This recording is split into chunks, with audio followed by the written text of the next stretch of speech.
All right, good afternoon, and welcome back to Why Aunties on a very celebratory day because something that we need to do as Black women is there's always going to be stuff going on in a country such as ours, given our history, that we're going to have to contend with. But every so often, we have to stop and recognize a champion among us. And so today, I'm Auntie D, we have Auntie Tiff and Auntie Love, and we are here to discuss Miss Corey DeeAnn Coco Golf and her recent win of the U.S. Open Championship. And we wanted to discuss this as a learning celebration. So of course, we're all yes, but in addition to being all yes, there's some things that this woman did.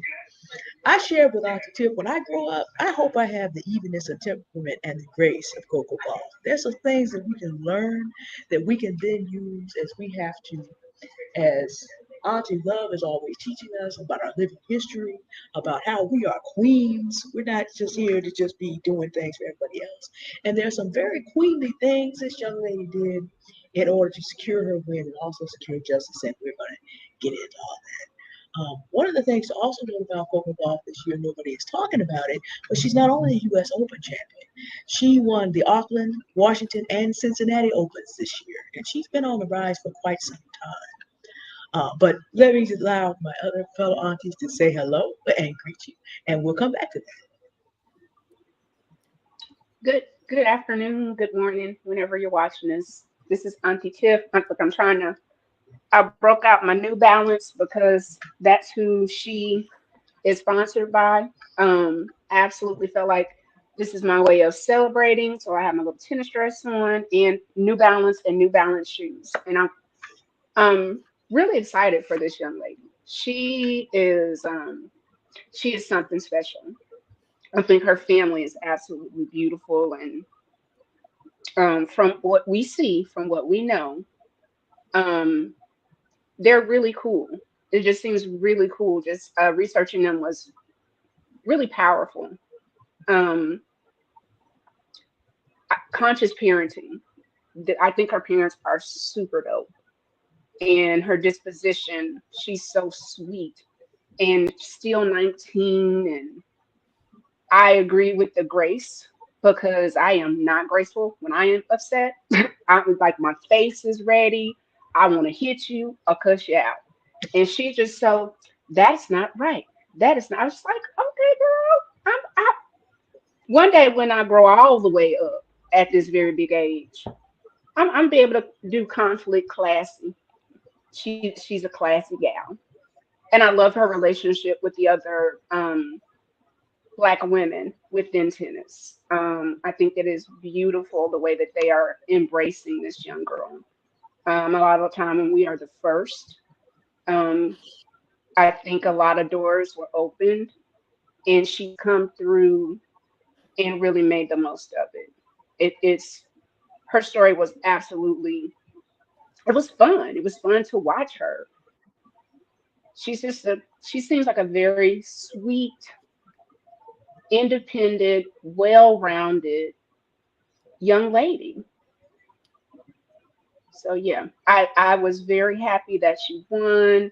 I love that her mom got the Holy Ghost in the stands.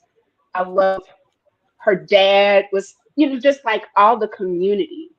And then also because she is so kind of, I believe, even, you can visibly see when people are being racist because she doesn't fall within an archetype that others, less melanated people, believe.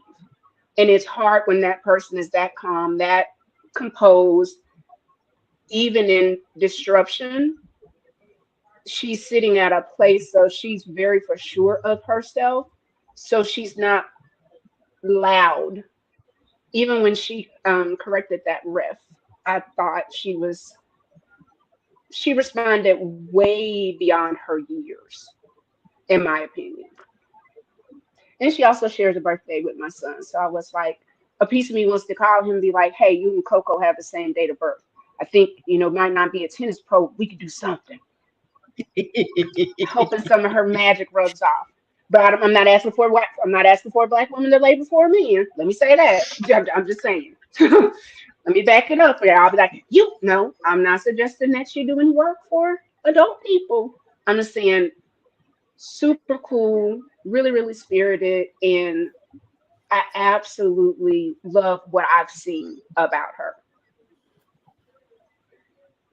Auntie Love, thought. And Miss Love, I'm Oh, sorry. I'm sorry, y'all. Please mod Yazzie and Michaela. Okay, thank you. As soon as I just figure it out, I had it earlier. Um, so I think I would have to go over to YouTube to mod them. Okay. Uh, let me And see. hey, niece Michaela. Yeah, that's what I. Dang it. That's what I need to do. You might be able to okay. do it, Tiff, because I had given you Okay. permission, permission through the email or whatever. But wait, hold on. We got it. Ain't nobody gonna cause no troubles in here. Not on this Oh, Black this is Girl a Magic celebration. Celebration Day. Okay. I'll get that fixed. I- Always something, is it? Um, this young lady, I just see I just see Goddess born. Like I see Goddess born, and I see the daughter of a Goddess born and the mom of a Goddess born.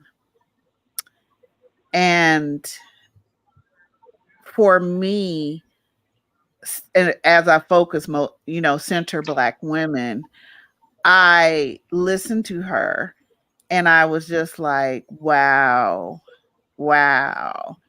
Um, but also I've seen I've seen this in action before where I think Auntie Tiff said consciously that they consciously raised their child.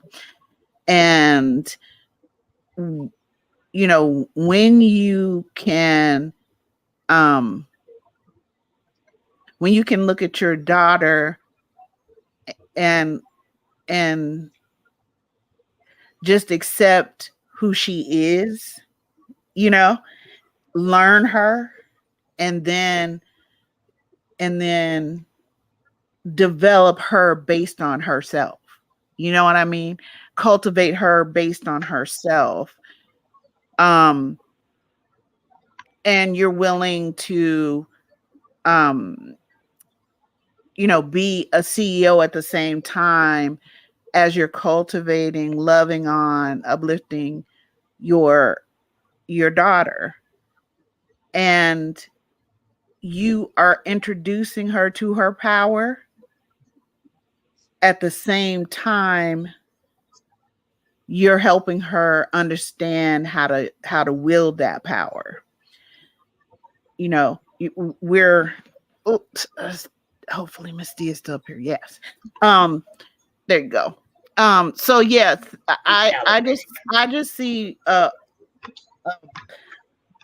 a whole, I don't know, it feels like I can see a whole line of women, Black women who did certain things and just have these different inborn abilities. And I think her mother made space for her to be powerful, made space for her to be confident. She works with her husband works with their daughter, and like I said, she made space. And then here you go with Serena and Venus, they made space, right? And for her to come up safer than what they did, for her to have different options.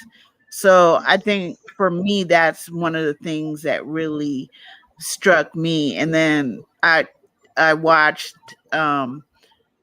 I watched the interview. That's why I put the thumbnail the way I did I watched an interview with her and what's that baby's name? She interviews everybody, that little baby. She like 11 to 12. Mhm. Mhm. I know um, you're talking. yeah. But I think her name is watching, Jasmine. That's it. okay.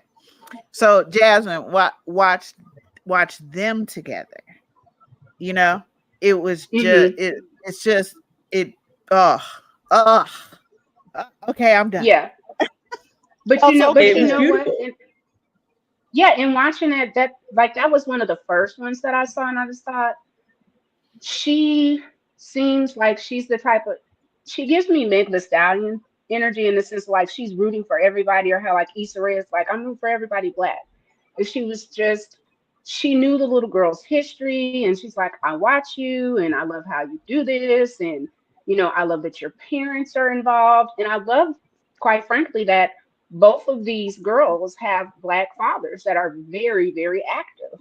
So it's exciting to see that her dad was the coach, and you can even see it seems as if he learned from Richard, Venus and Serena's dad, in not being as overbearing or as verbose, but he is very much there, right? Like he's there, but he trusts her enough to handle things because, like you said, she's been consciously raised. When I found out they were both athletes, I said, oh, okay, mom was a track star. Dad went to school on a scholarship as well. Um, Even in thinking like she was 6 when she saw Venus and was like, and Serena, I'm going to do that. And they were like, okay, let's go for it. And even how they talked about, they tried her to get other sports, like try to do this and try to do this. She's like, no, tennis, that's where I'm going. And you can tell just when her mom said she's been gifted her entire life. I love when people let their kids develop into who they are supposed to be versus who we want them to be. And I think that's why she just comes off, she just seems very protected in in I don't want to use that word. Almost no. I will just say I don't think a lot of people have that same experience with their parents, and it's really good to see. And I love the little brother that designed her shoes, and now they have a whole line. So I'm like, ooh, everybody get in the bag. Like, come on, set this up. It's beautiful. But y'all know how I am about us being together and being safe, sacred, and protected. You know, Miss Love and Miss Confidence, and Miss D, they love y'all more than I do. I don't like all y'all. They like y'all all. I'm just playing. Look at I this.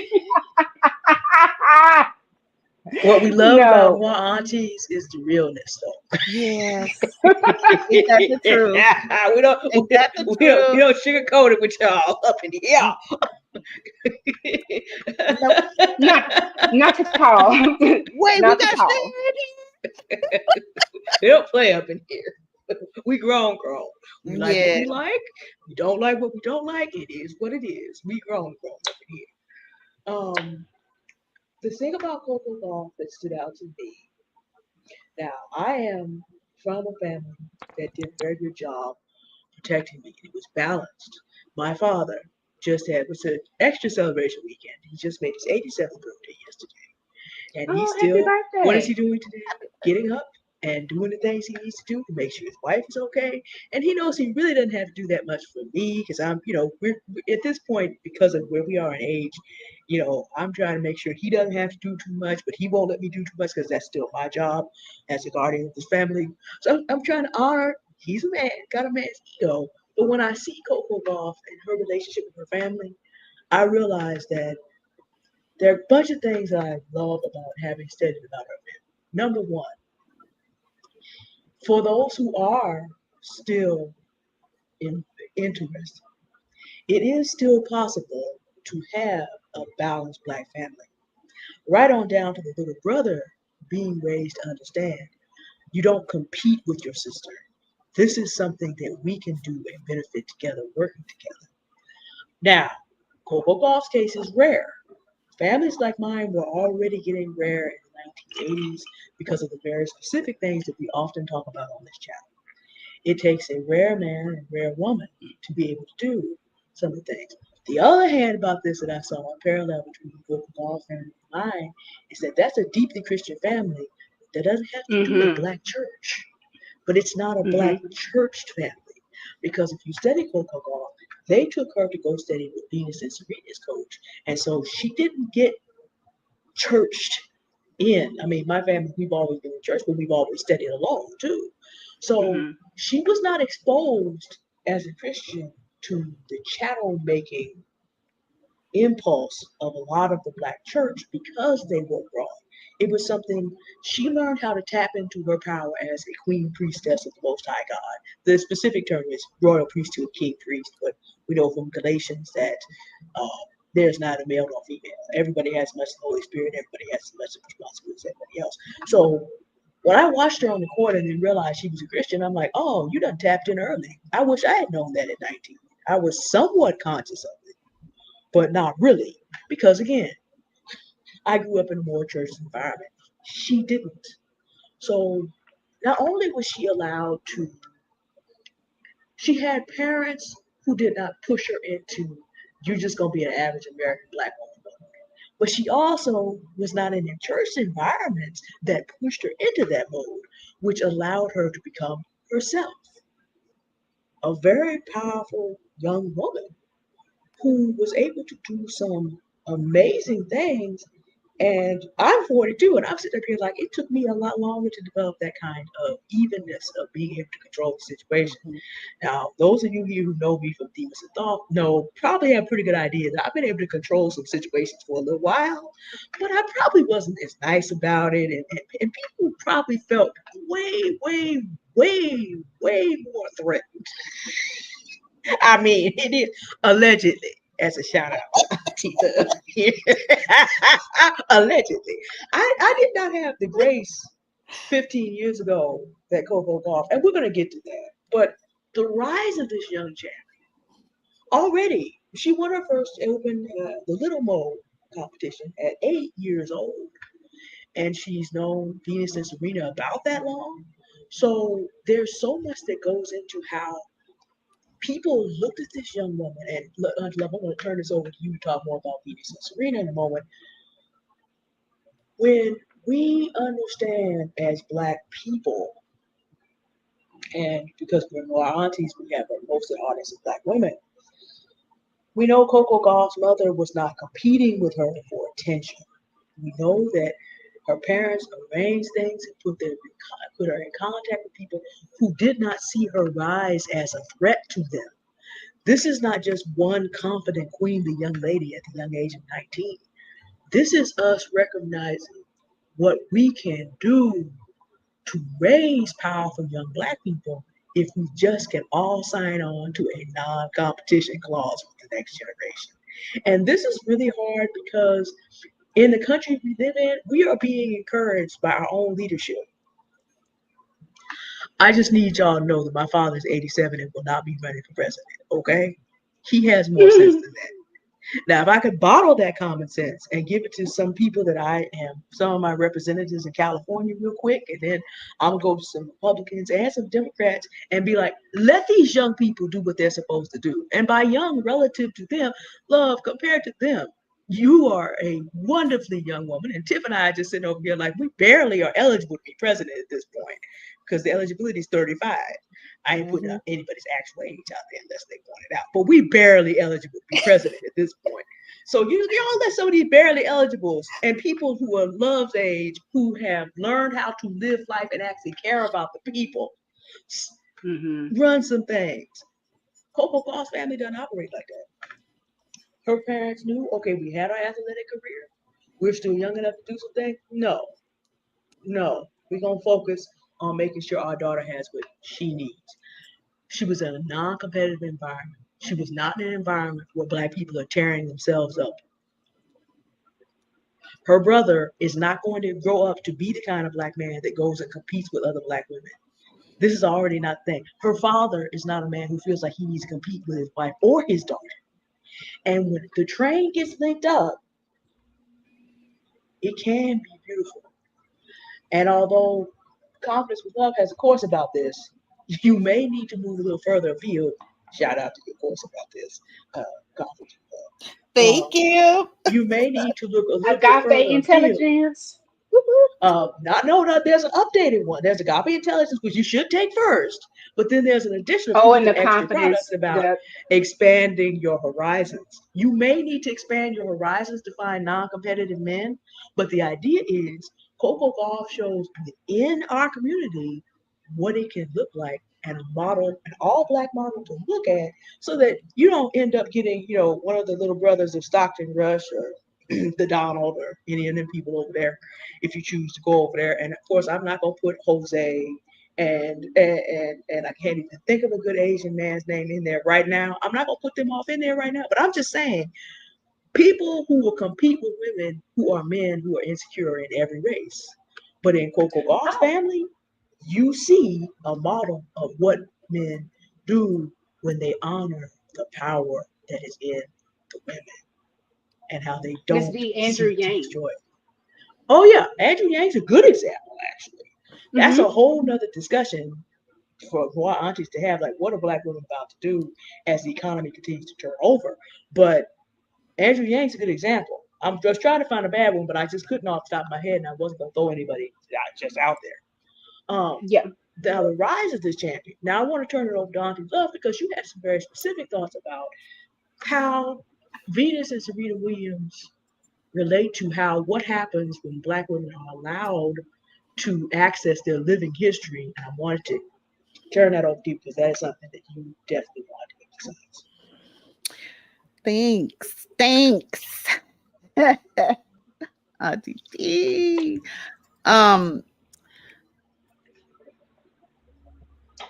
As usual, I have a bunch of thoughts swirling around in my head. Ouch. But and however,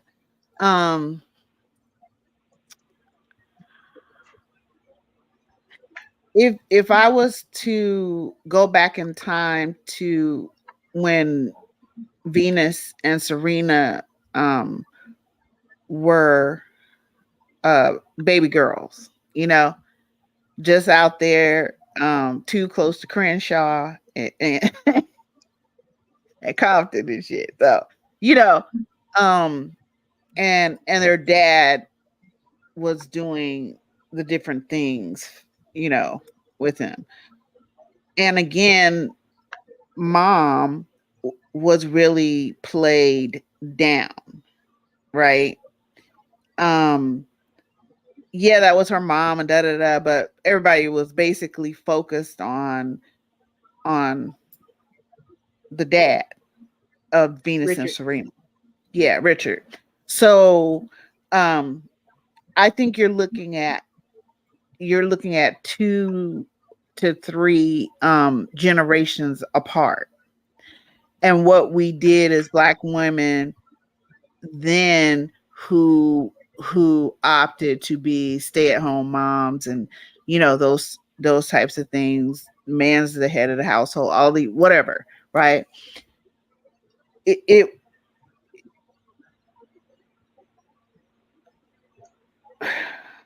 I would hazard a guess that Venus and Serena's mother were I don't know her, but I would say she was a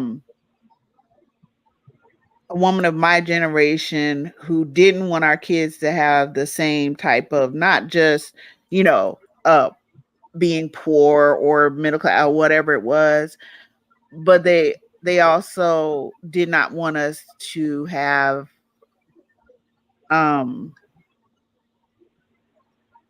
like we had learned not to put them down. We had learned not to call them, nappy headed and all this, you know what I'm saying? Somewhere in my generation, we learned that from my mother's generation who were in Jim Crow. And my grandmother, of course, was in Jim Crow era. So we somehow the group around me, within 10, 15 years of me, stopped calling calling them lazy, or out their name and things like that, right? And also opened up space for them to just what we're talking about, um be able to be learned by their mother, you know and um I would say their mother did generally the same thing as Coco's mother. You know, it's a difference in how the surrounding environment viewed women, particularly black women, and you know how the dad took center stage. But I can guarantee you, this mother, her mom, the girl's mom, really worked to learn them, really did all of these things um, with her girls that was probably different from the way her mother's generation rolled towards her. And so you see the same thing in Coco's mother. Um, but because we're more social media and whatever, and we're more cognizant of talking about um, the great everydayness of most black women, you know, and what they do um, for their families, for their communities, for the society. Um, Her mom, Coco's mom, I would hazard to guess that she even went into the psychology of things.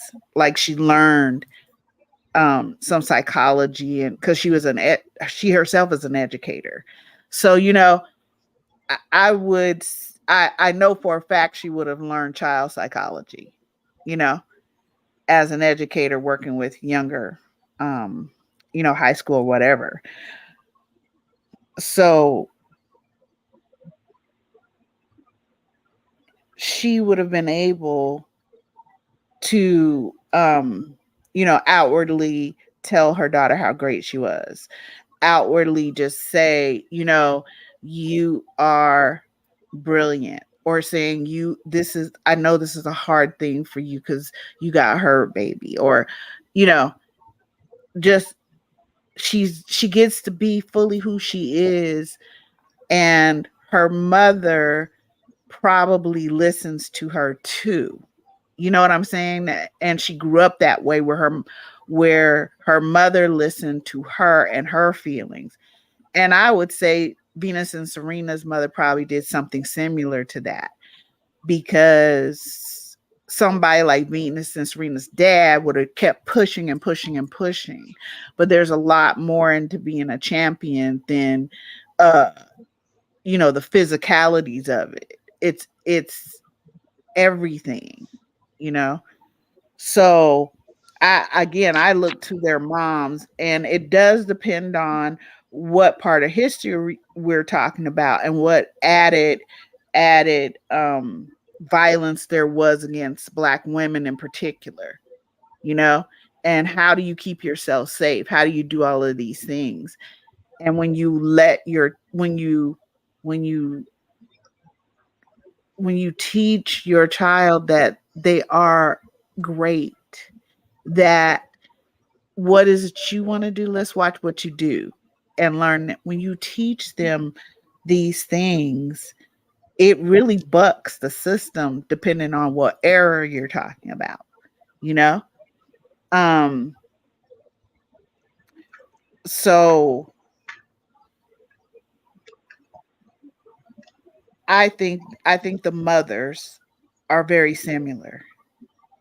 I think You they're know what, Miss Love? yeah. I'm glad you said that. And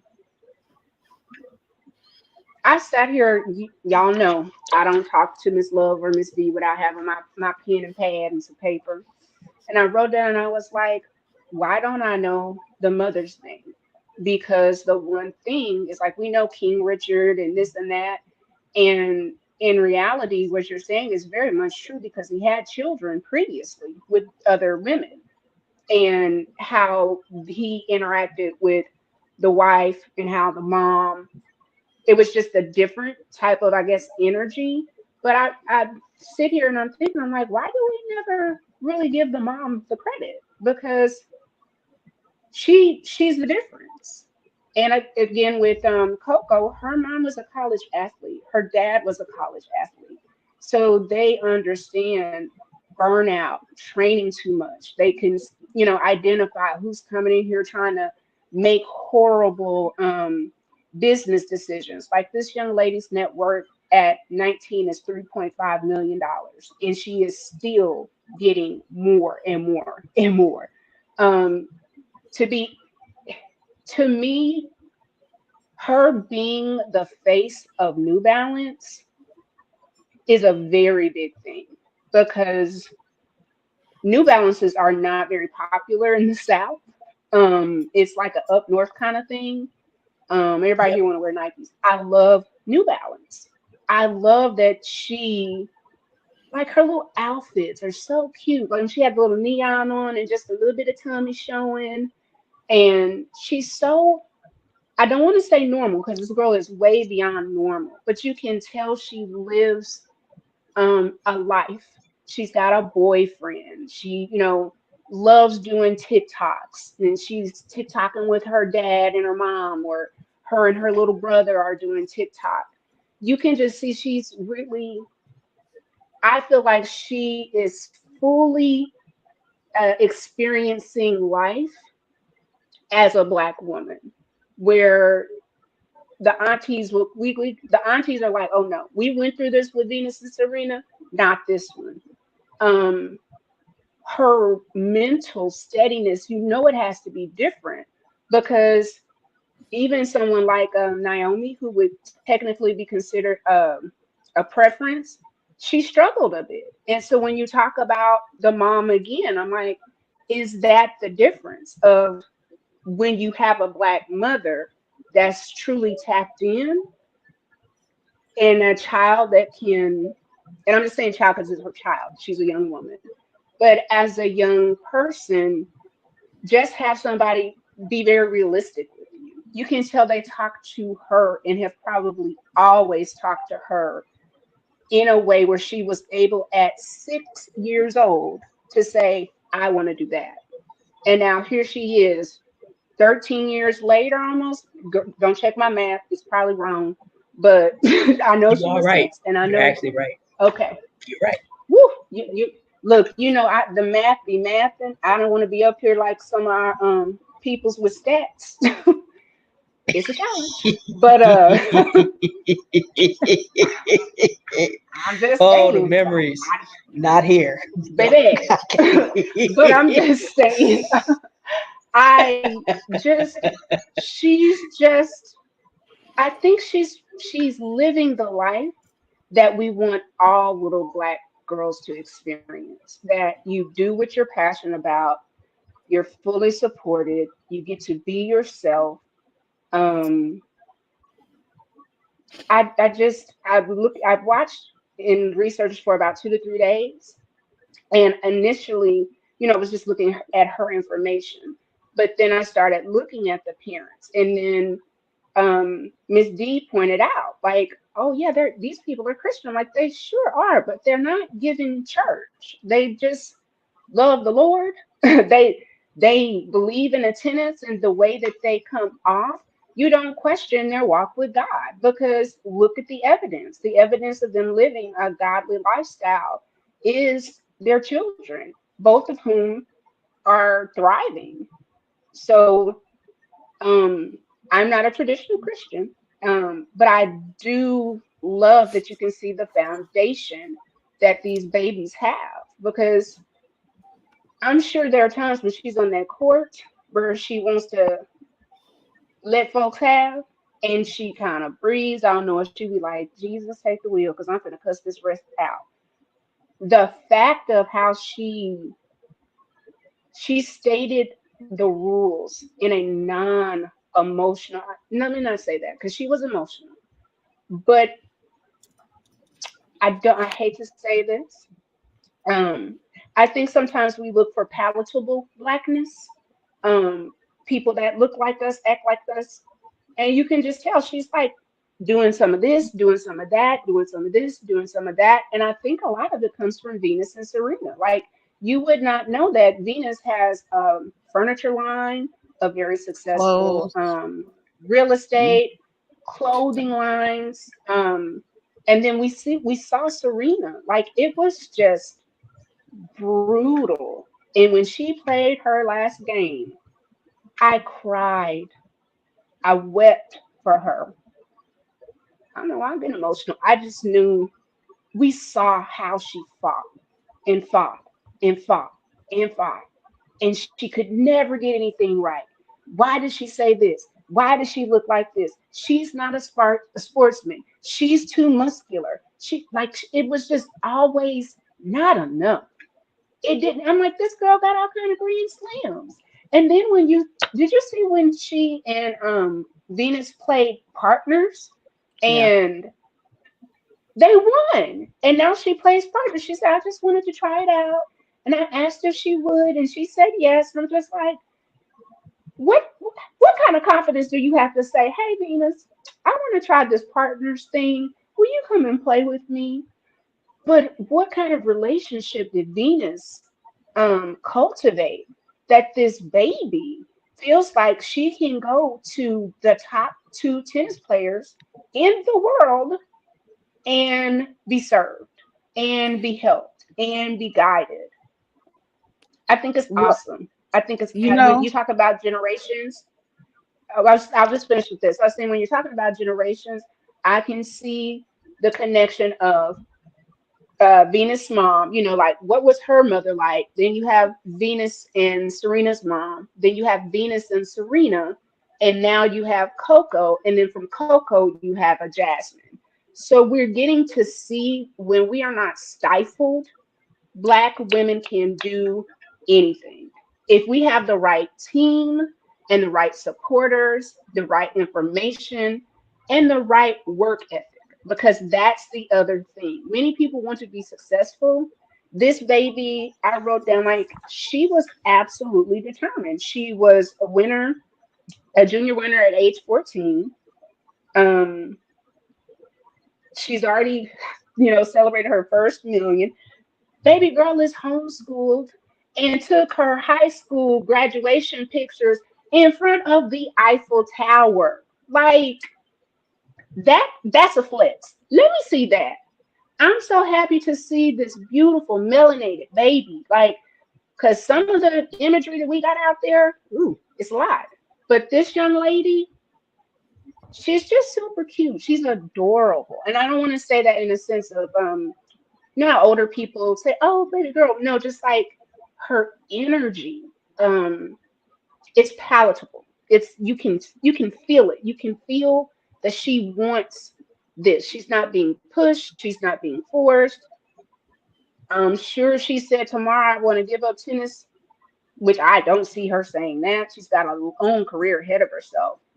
Um, she just went pro. Like, come on. And she's kicking people's butts. well, I think I think oftentimes it's the opposite of what we're trained to do. Sorry, of what we're trained to do in this society. We're actually trained to be prey. I say that all the time. We're conditioned and programmed to be prey, and not just prey, but to like relish in it. And sure, here's my throat, you know. Um, but it is a very rare. Well, I don't think it's very rare. I think it's not well known, the specifics of what Black women have done and continue to do, and why. I don't think that, let me put it this way. I don't think that Coco, Venus, or Serena um, are quote unquote special, right? Like, I think they're goddess born. And And I think that's actually more typical than we know, but we don't cultivate it in our daughters well, especially. Um Even some of the things, just walking out the door, "Oh, yeah, where your slip showing?" Just constant snipes and things like that. Those break you down, and again, it helps you to be easier prey.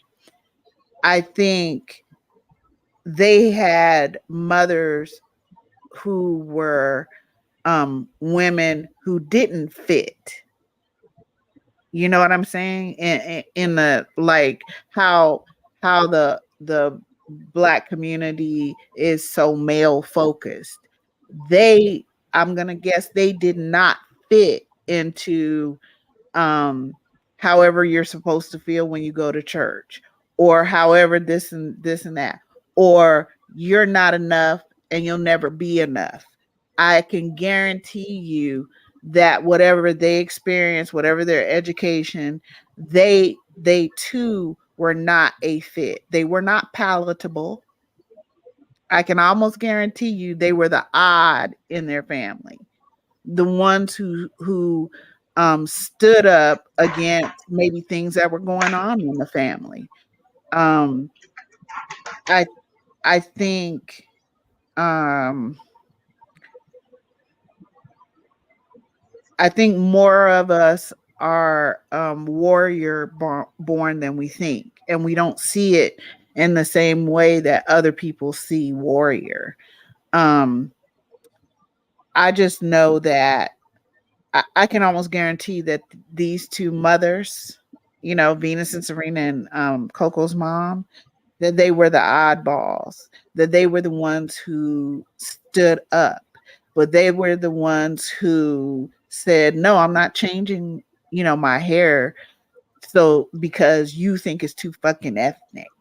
You know, um, I bet they're the ones who pushed. I bet they're the ones who, quote unquote, talk back. You know what I'm saying? I bet they're those type of women that um had the power to fight what we're supposed to do societally with our children. As black women, we're supposed to help them to be prey. We're not supposed to be, we do want better for our children. We do, most of us love and adore our children, but it's just the way the system is set up. And if you don't you know step out of the boxes and no longer step into any, I bet those women are like that. So they were able to again make space for all three of those young women. And you see it in Simone Biles. You see it in different areas around sports. And Coco, she exudes that she exudes that power. And we don't and when we're talking about power about with black women, we're talking about strength. I'm talking about power.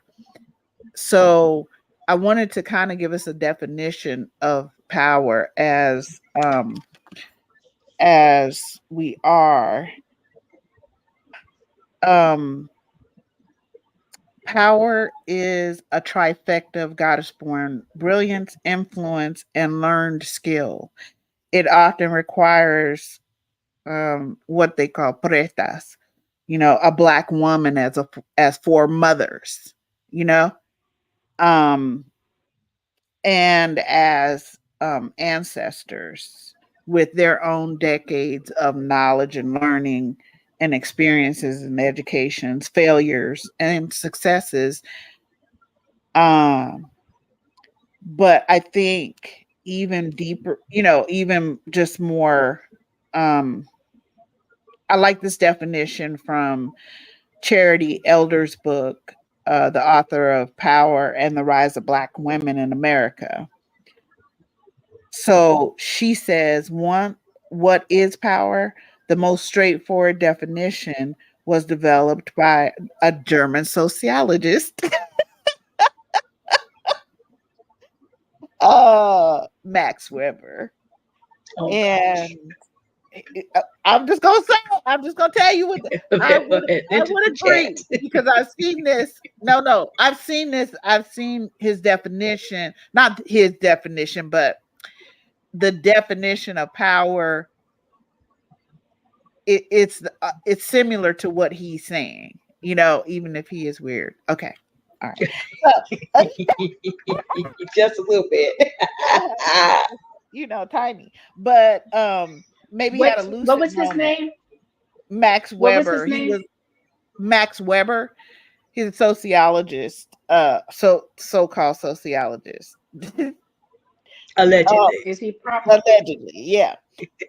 He says power is the ability to, he uses the word control others, events, or resources to make happen what one wants to happen in spite of obstacles.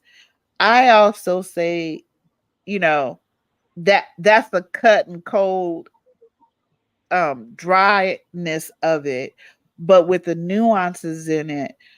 Power is the ability to influence your own environment and know that you're influencing it, and know that most people are not responding. What they're doing is reacting.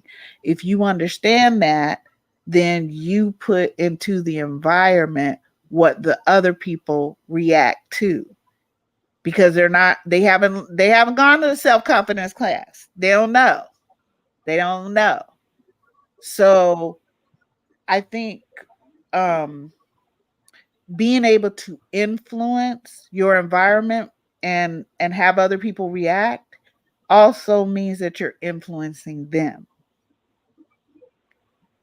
So if you create in your daughter not only her abilities, skills, who she says she is as you watch and learn her, if you create in your daughters that they also are elemental and thus they are powerful. Tiff, you said something. You were talking about how her grace when she was talking to the refs, right? Mm-hmm. And obviously she was upset, you know, and Mm-hmm. stuff, but she had she was able to do this. If we listen to her, and Miss D, as soon as I say this, because you're the pianist from another world. That is so, I love listening to you play. Um, she changed the tone of her voice. Mm-hmm. She didn't have to yell, and this is a very significant thing. Some of Black women, Black girls are have learned to use the power of their voice differently because they didn't have all of these assets. They had a whole lot of liabilities around them, you know? But she understands that her power isn't the way she plays tennis. Her power is her genius zone. It is the way that she thinks. It is the way that she is, right? Um, so she used the power of her voice because her tone completely changed.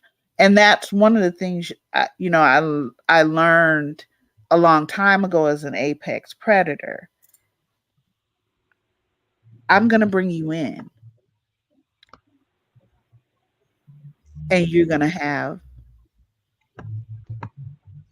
get the power of my voice. Because as my kids would say, we were way more afraid for other people. When you lowered your voice and got quiet, it's because I'm pulling them into my orbit. And whatever you think in ref or whoever, Legion, whatever, I don't care. Oh my gosh. What we gonna do is take this hooker's points from her, and you gonna stop, you know, giving her extra time and shit. That's done. The one, see, you had to lean into her. She understands power. She understands it. And I would venture to say that most Black girls have a similar power. It's just being harnessed and used for other people. So she, knowing the power of her voice, you know what, my daughter never yells anymore. That was a baby thing. And yes, I'm still twitching from it. She has a very but you can tell by the change of her tone, yeah, that ain't about to happen. Whatever you talking about. No. Put my money in the bank. Mm-hmm. And so there are times that we do yell because that's just we get to yell. But when you understand that your power and again, I would say her mother saw her power in her daughter and got out of the way. And that doesn't mean she wasn't disciplining her and things like that. That means that she makes sure nobody else gets to come through and mess with her baby while her baby is developing. And we're going to make room, all of us, for her power. And we're going to all get with her because we on her team. All of us. Everybody. People at the grocery store, all y'all, we on Coco team. I don't know what to tell you. You know? And again, I'll bet she did that. Because too often what I find in families, whether I'm talking to other Black women or whatever, and thinking about their childhoods and things like that, too often what I find in families, including my own, is that we have to make it look like this, even though that's not what's happening at all. Y'all are in here torturing us, okay? You in here calling us every name but the one you gave us, okay? You in here telling us to clean our plate, then telling us we eat too much, and it, girl, you got what feelings? Where did that come from? like you, Now, see, you don't trigger me. I don't. I'm gonna have to take a sip. Why you have to do the trigger like that? you Why? know I'm a trigger. Hello, what is my phone number? 9MM. 380. I'm about to trigger, girl. I'm about to trigger. How did I know that number was gonna get called today? Somehow I knew it was coming in. Girl, But you look, should see these Miss Love, people on while we TikTok. were You when you should were see these talking, people on TikTok. Girl, they a mess. They a mess. There's a whole bunch of Black women coming there. 1-800, you finna go to the hospital. Like, y'all need to quit. Who started this damn trend? well, you know Allegedly. what, Miss Love, Allegedly. what you said about the moms, which this Mm. is the wonderful thing about the Googles, and I am with two PhD master women. I understand that Google is not a research. It's not a resource in the sense of like anything can be on Wikipedia, anything can be put on Google. So I just did a quick thing. The mom, Venus and Serena, her name is, I guess it's Orcine, Ocorcene. She's 71. Orsine? She's listed. Hmm? Orsine? I think so. She's 71, but it has her listed as a tennis coach, and it also talks about her homeschooling. Then I looked up Candy's information, which is Coco's mom. She also left her job to do homeschooling. And then the dad, who was a healthcare executive, he became her coach after. So again, we are talking about it feels very different.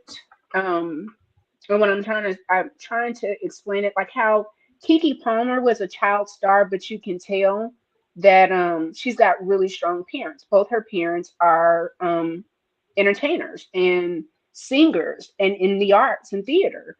So they had that. Then because the parents for Coco they both were NCAA division at college athletes. So that's at a really high level.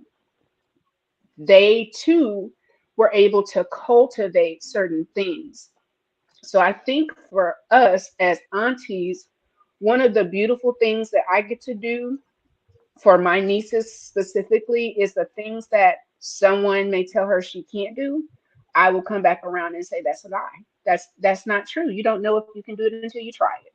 Um, we don't do that. We don't. I feel like can't is the one cuss word. We don't use it in this house. If you don't know how to do something or you're unable to do something, we can talk like that. But can't, no, you can do whatever you want to do, whatever you're willing to work for. And the evidence is shown in a Coco. She's been working since she was 6. She's been cultivated for this. She had fantastic mentorships. She had a beautiful support system. And I think with the aunties, we're just like, if y'all would just back up and just let these babies breathe and let them do their thing, they will show up in a really, really powerful way, but different. It's her disposition is very different. But that's because Serena just got to the point to where I think she was just tired.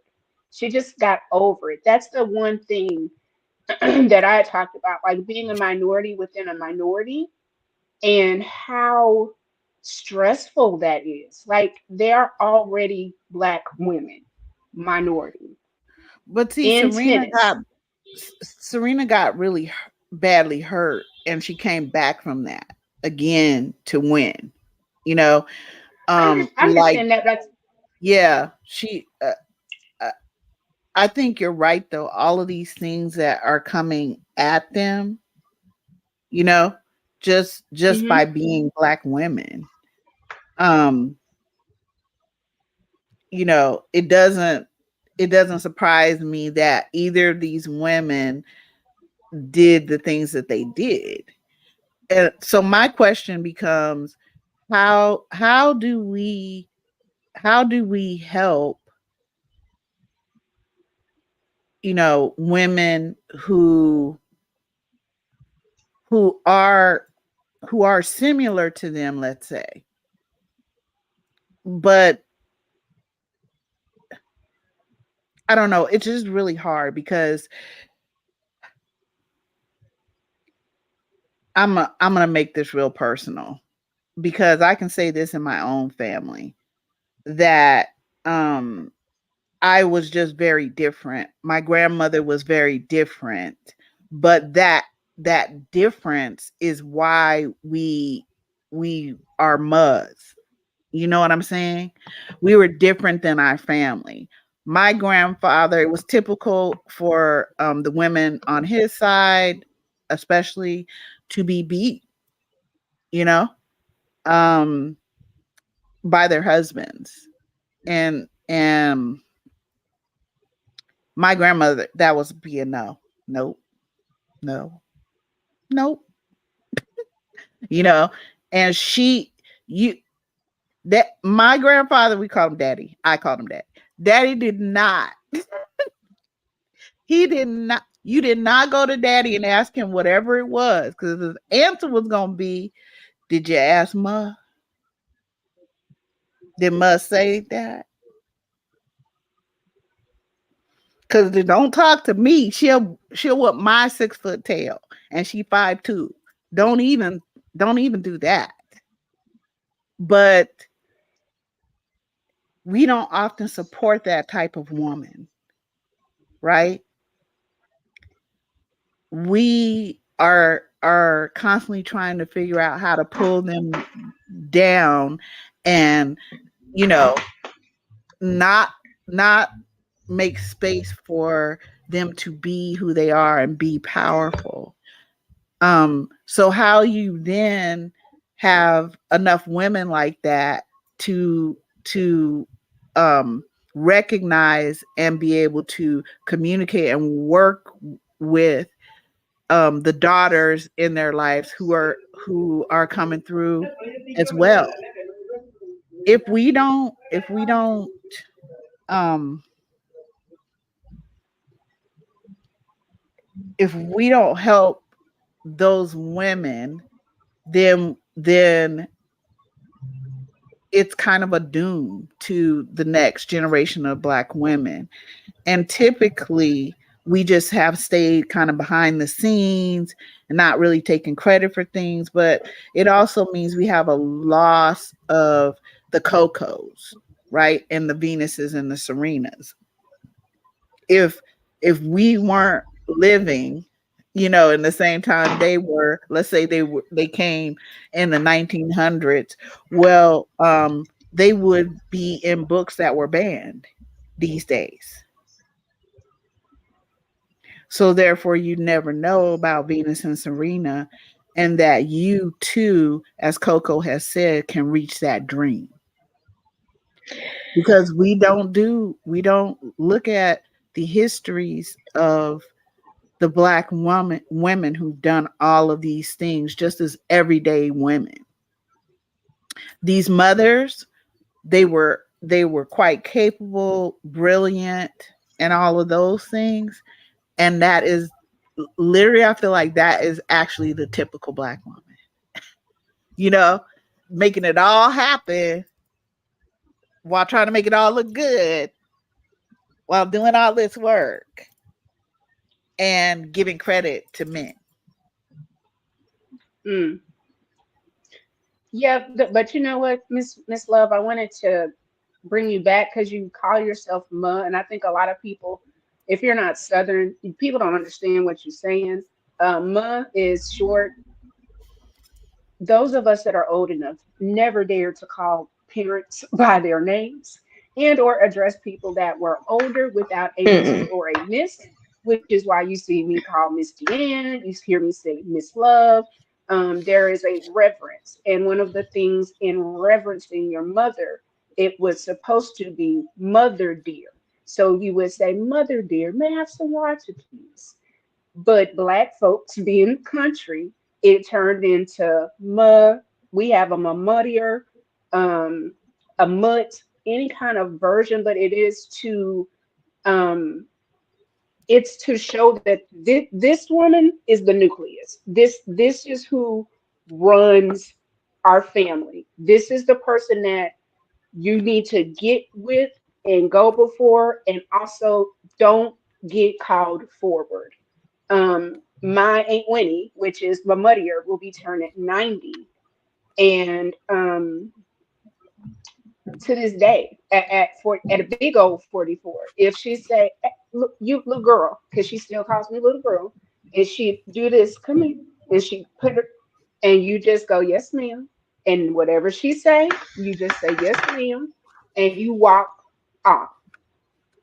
The way that my my kid can talk to me, he even knows when we go around her, don't do it. Like there's a different level of respect that is absolutely honed, conditioned, but also, I mean, it's the love. If you're a Mo or Madeir, you love your entire family. You are team family, you are team legacy, you are team let's get behind. And I think that some of that, I don't want to say it's missing. I just want to say it's different. Because my mom's a great grandma. Like, she is granny. Who she couldn't be to me as a mom is everything that she can be to her grandchildren. And it is absolutely beautiful. Absolutely beautiful. And even with her, we have conversations as adults with like limiting self-talk, like, mom, don't say that, or why did you say this? Why did that? And that's very new for our family in the sense that a quote unquote child is questioning, like, hey, what did your doctor say? Are you okay? Are you drinking water? I'm making that transition where Miss D's been doing it a long time. Being a caretaker for your parents. It's just very different. But I'm glad that we went and talked about the mothers because you're absolutely right. I am going to apologize because I did research. I did not research either mom. And that can go and show, I mean, that would be black male identified, right? Um, so now, anytime we discuss things, I'm definitely going to be looking for like, where is the woman in this? And Miss Love Yeah. gives these hard reads. She got me reading this Ida B. Wells, and I'm just like, oh Lord, this woman went through it. I'm so glad a Coco exists. I don't know how Harriet saved any of you fools. Excuse my French, and Miss Love, Miss D, look, she gonna laugh.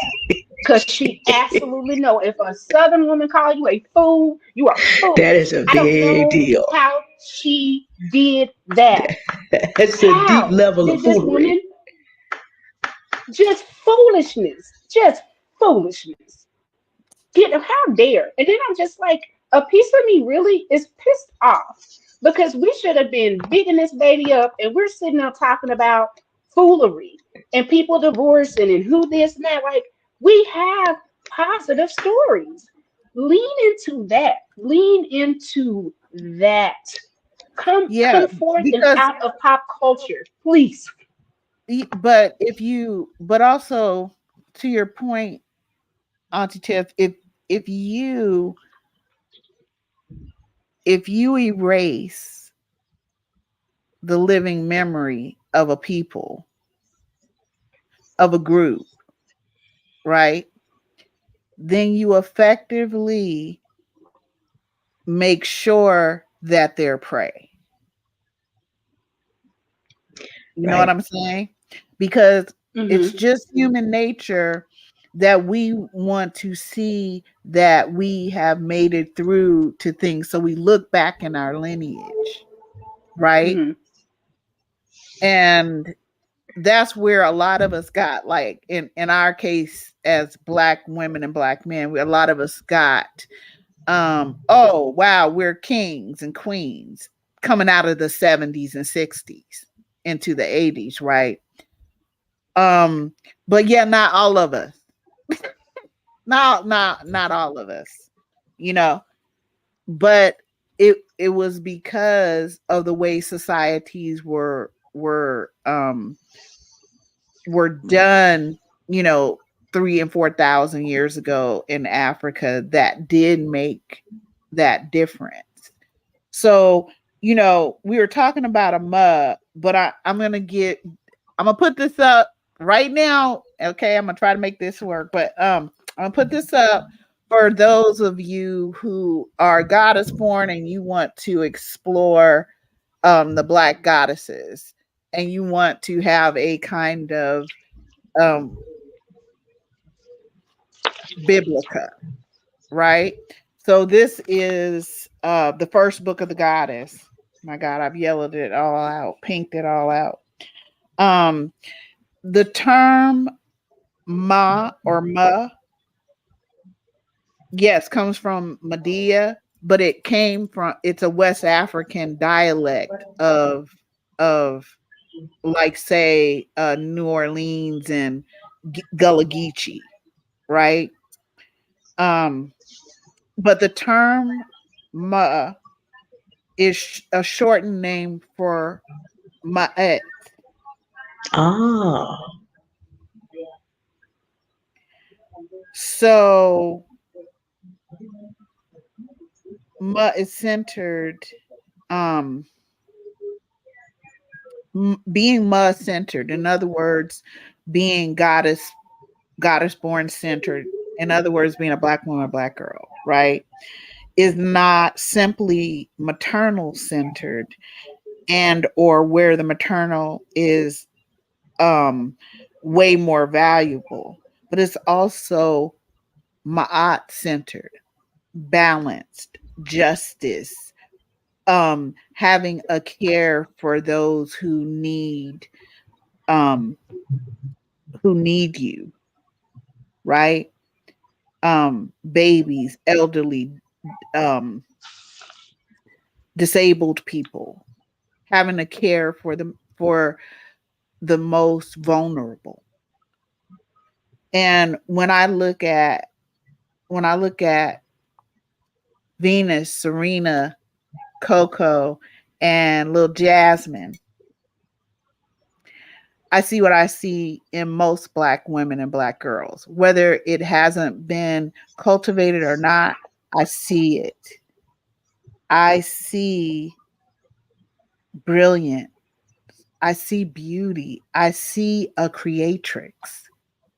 I see a compassion and kindness that these young ladies get to have with one another. Mm, And while they're competitors, they are not in competition with each other. mm-hmm. That's actually our next agenda item. Venus and Naomi have played Coco Golf. Coco Golf defeated Venus Williams and was defeated by Naomi Osaka. And one of the most amazing things about this, and I'm glad you mentioned justice because that's our next big item as well.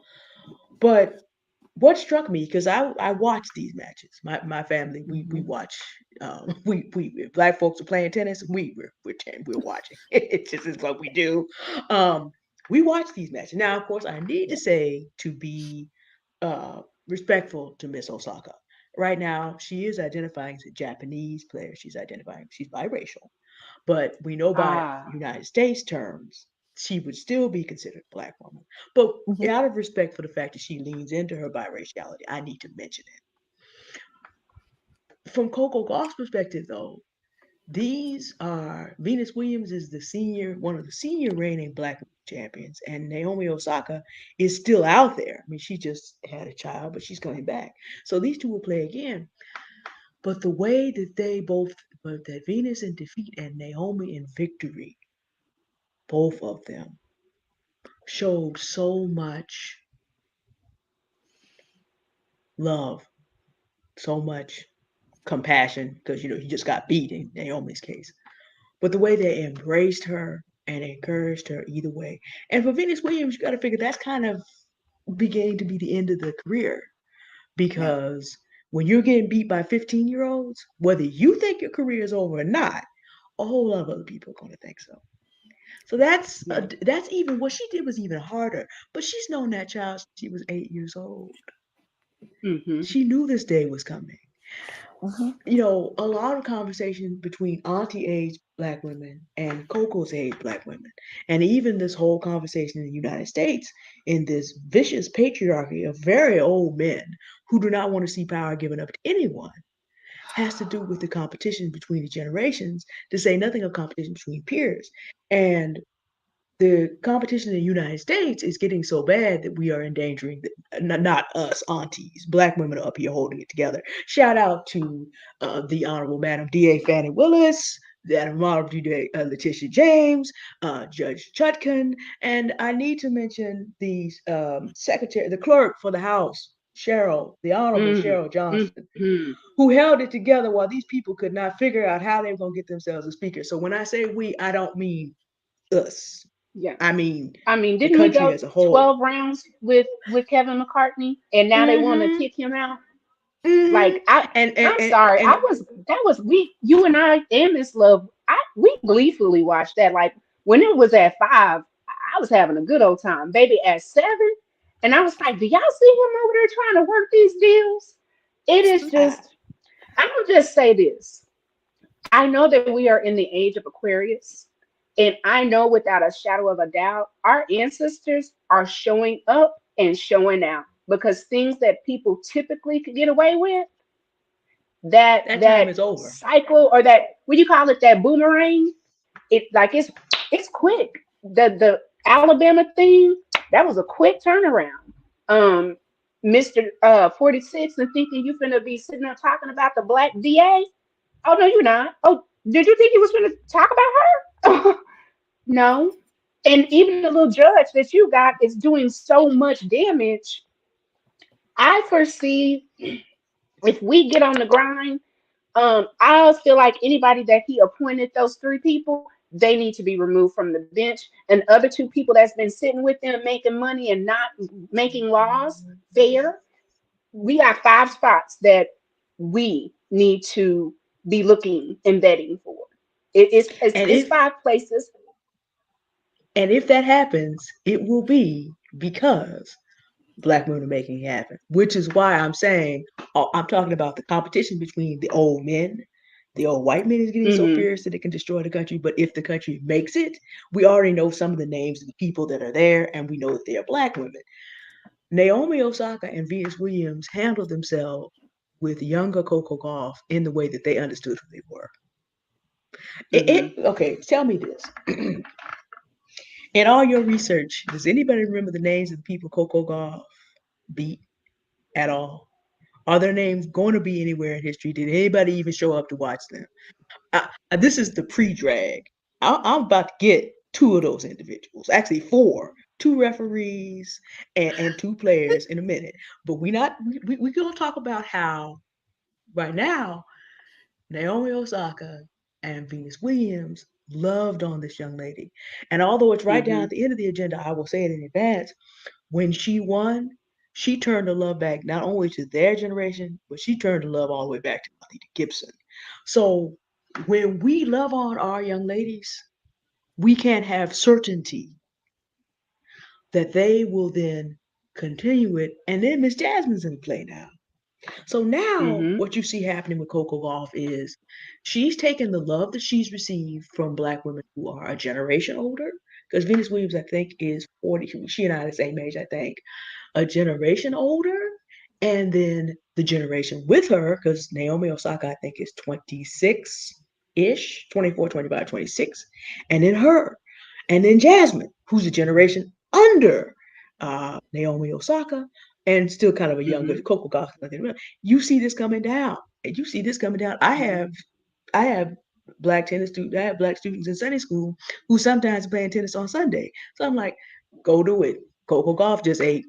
If you did the only day you can get it Sunday, catch us in Bible study. We'll get you caught up. Go do what you need to do, because already the waves of what's possible are already spreading out. So instead of it being Mm-hmm. competition between the generations, because we about to get there, we got enough competition outside that we got to deal with. But Mm-hmm. the fact that, because Auntie Love, you asked, what can we do? What we can do is look at the models of non-competition. Like you said, we're not in competition with each other. We know that, and we've had these conversations as well. And sometimes we aunties off the scene argue among ourselves about it. We know that Black women are, all of us are not walking up to the responsibility of our queenship. Shall we say that? We know that some of us are definitely going with the all have sin phenomenon. We understand it. We know that there have been some inadvisable and unwise things that we have done live recently. But on the other hand of this, because we're all human, that goes with territory sometimes. But at the other hand, we do have these shining models. And again, Naomi Osaka is 25, Coco Gauff is 19. And we should, Candy Golf, her mom, or Scene Williams, Venus and Serena's mom. They've been back there in the Mm-hmm. cut. We just didn't know they were there. Their auntie age Mm-hmm. and even our elders, because Miss Williams is Mm-hmm. about my mother's age. They've been there all She's along. 71. Yeah, she's right in there. She's right in that class with Mama Mathews. They've been in there all along. Like I'll mention my grandmother's teacher, Dr. Desi Webster, the first Black woman to found a Bible school west of the Mississippi of its type. We're trying now to get her into the the museum, the African American Museum in Washington, D.C. at this Yeah. point. We're trying to figure out how, of course, we got rejected that first time, but we're trying to make sure that stays. Remember, because again, the models are there. It's just being able to look back. It's another video, but I often feel like Black women are socialized to see that they are a problem to everyone, and at the same time, everyone is their problem. So, what we're supposed to do for the sin of our existing is to try to be Jesus Christ to everybody else. We're supposed to do penance by laying down our lives for everybody else, but there is no absolution. So the only Right. thing to do for the crime of existing is continue to pay for the crime of existing, which is a really nice way of saying that Black women are living in hell. And that's what's wanted for some people. Because that's actually the definition. You are confined in a situation in which your very existence there and the thoughts you have about being there are at the point of being evil continually, to the point that everything you think about is adding to the punishment. That's actually one of the definitions. We all know about fire and brimstone. We all heard about that. But when you really study it and you look at how Black women are treated every day, you see that expectation that we are to make penance for our existence as people, and there's no end to the punishment, to the crime. The only thing to do to get penance that you couldn't get before is to keep doing this until you are consumed. The thing is, Orsine, Candy, Venus, Serena, Naomi, Coco quietly have stepped out of this paradigm. And they're across a bunch of different belief systems, by the way. I don't know Naomi, but I know Venus and Serena's family is Jehovah's Witness, the Carr family is Christian. So there's a bunch of different things, but it kind of goes to what you were saying, Auntie Love, that this is probably, because of our African background, something that Black women unfool around with. You also said that, Auntie Tiff, that we see that when we are protected and uplifted, we revert to who we really are. And it's disappointing. It's hard to look at, okay, I know that's in you, but you choose to invest in the foolery. It's very frustrating because we know more is possible, and we know some people are not aware, and some people are interested in trying to be the four individuals that I'm about to talk about next. Now, warning. Uh, I try to be. I've had a couple days to think about how I'm gonna talk about these two cheating players and their referees. And Auntie Love better put the seatbelt on the voice box because Okay, because I already feel. Yeah, I we feel about to you do a being 2,500-year drag. Yes, Auntie Look, Tiff. but before the drag, I do want to say I wrote down what you just said about crowns, and I think at some point maybe we need to be saying like, "Sis, your crown is crooked. Fix it." Yeah, okay. I think that is That's a actually a very good topic. loving way.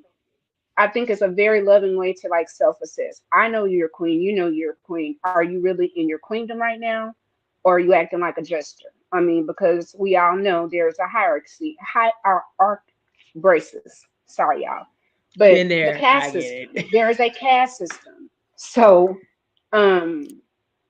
it's just some people you just cannot mess with. Like when I said the ancestors are coming back swift.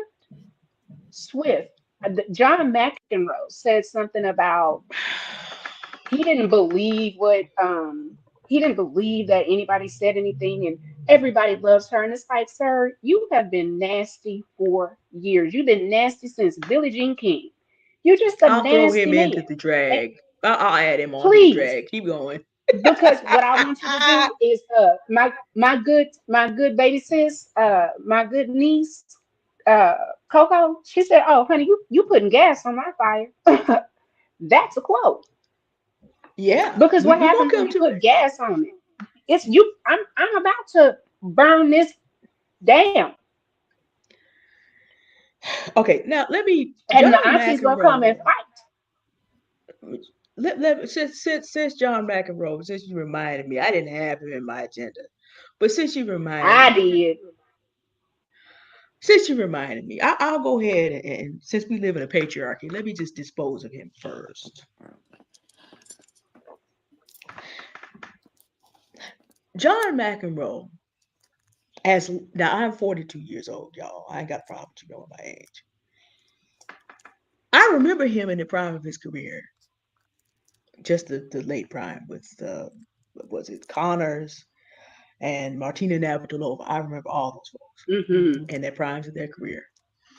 And what struck me and still strikes me about McEnroe, it is a pity that a man of his actual accomplishments could be so insecure and petty to this day that it is necessary for him to attempt to punch down impotently on a 19-year-old young woman. I'm like, sir, get some life coaching and some therapy. You were born in this world with advantages that no one else is even supposed to have, and you got to go out of your way against video evidence, mind you. So you're gonna just come out here and act a fool in the middle of the third decade of the 21st century and run your tired tail. You're another one of them old women who needs to sit down. Because for you to come out here against video evidence makes you look like you're getting senile dementia. Go somewhere and sit down. As Abraham Lincoln once said, if you are a fool, then what you do is keep your mouth closed so you don't confirm it. See, I didn't have him down on the list, but he gonna be the warm up. Since he gonna be, excuse me, everyone loves her. Well, apparently, sir, you made her 3 times a fool of yourself, because if you loved her, you would have kept your full mouth shut. But you don't love her, so you already destroyed your ability to even say. You made yourself a liar from what you just said, but you don't have sense enough to know that. Go sit down, old man. You ain't picked up a racket, and ever since Billy King told you where to pick it up and put it down, you ain't been right. Well, that's fine. Just deal with the fact that Venus, Serenus, and Coco, it's their time now, and you're done. Period. Okay, I'm done with him. Now that we have disposed of this has-been, who is only irrelevant when he's running his fool mouth. See, I have to do 2 drags a day, and that makes me really bad, because I try to keep it to 1, y'all, because ain't nobody need these vitamin drags. But since he had to say that foolery, let me deal with these 2 referees. I thought about this. I'm gonna drag them back 2,500 years, because we have all of us aunties are young enough to have had to go to school and to have to read about Athena and Artemis and Hera and all these images. And then we had to read about Freya and Loki and Odin and learn about how all these people are superior. And for the last 600 years, they have arrogated to themselves the right to conquer darn near the whole planet and arrogate the right to themselves to set the rules. But this means only one of 2 things. When your tired tennis playing behind who cannot figure out how to beat Coco Golf begins to make up the rules, this happened twice, by the way, there's 2 different cases. Decide you can't follow the rules, because here's what this means. This means you're inferior. Clearly you're getting beat. So physicality and skill-wise, you're inferior. Either you don't know the rules, which means you're ignorant, or you don't care about the rules, which means you're morally inferior. No matter how many ways I line this up, these European women who have been sold to us as superior have given away the whole game. The entire Hera and Freya delegation needs to go drag these people off the side of Mount Olympus in sight of Hopebanger and throw them off. Because they let the whole world know that we cannot win without cheating. You just out there causing the time to go while you're trying to catch your full breath.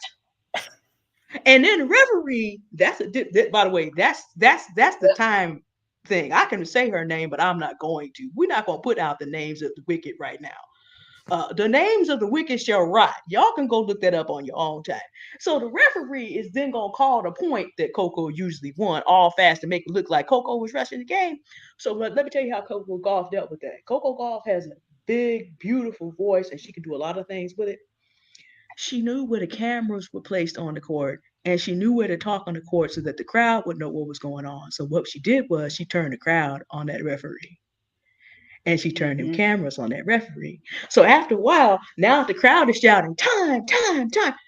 The referee's like, oh, I'm about to get fired. I might actually have to do my job. Oh, snap. You about to She done lose your turned. job. I might You have to do about to my lose job your because job. they're gonna review this and they're gonna be able to see I'm out here cheating with this woman. Because again, but the referee's supposed to know the rules. And why, if you don't know the rules, why are you sitting there? You supposed to be a superior woman, right? Which means you're supposed to know everything. You gonna try to sit up here and be don't make Auntie Love come over there and talk about you even have ancestors. You have ghosts.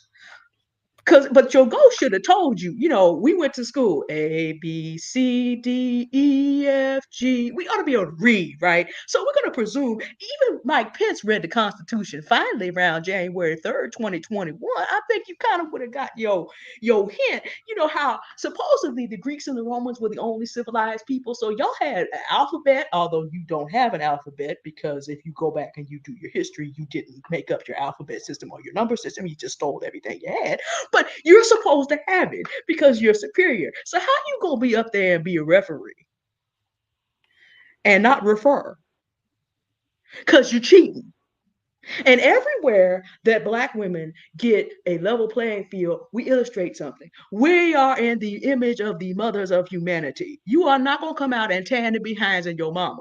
Coco Golf gonna beat y'all every day. Then you had some of your ancestors, and these European women were involved. Their families were involved in colonialism. So we're not going to sit up here and pretend that Europeans have not wrecked almost all the world with their colonial foolery in the last 600 years. But then their own white man's DNA shows something. Hey, first of all, Coco Gauche, your mama. Your mama came and took care of business. Your mama made you do right. It is what it is. But on top of that, these American referees, do you not know how y'all's ancestors forced Black women to have to breed with men through SA? We try not to have channel takedown necessarily, and grape.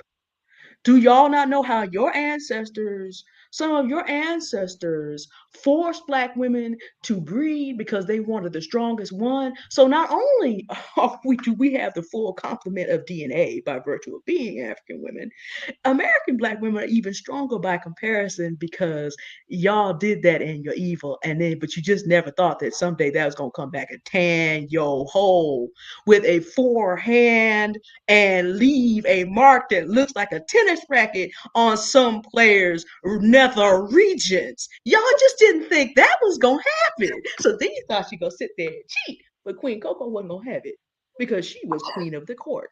She knew how to get the other members of the court to shut your foolery down. And then that second one, she over there, she gonna tiptoe past the referees to a seat, cause and Coco Golf just walked up, got her little fruit out there and said, she's not allowed to sit down. It's in the rules. And she had to jump up like a little girl caught in naughtiness.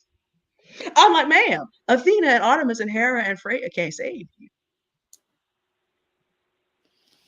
Nope. The African queen has arrived. Forget about it. She gonna call the maker of heaven and earth. You done, ma'am. All four of y'all. Those referees need to be fine. And see, this is the thing. When you think back through this and you look at what Serena had gone through, I'm sure Venus and Serena were ever able to tell them. Serena won all those Grand Slams. Venus has quite a few herself. And they said, look, they cheat. It's what they do. But see, when we came through before you, 10, 15 years ahead, see, we didn't know what the cameras were. So this is what you do. There's a camera here. There's a camera here. This is where you stand on that particular course so that your voice goes up into those stands so that the crowd can know what's going on. So where they paved the way and had to just fight through the cheating, because clearly we see it. If anybody needs the videos, I got them. It's not enough that a Black woman has to be, this goes back to your minority within a minority point, Tiff. It's not enough that a Black woman has to have the skills to do well in a particular industry.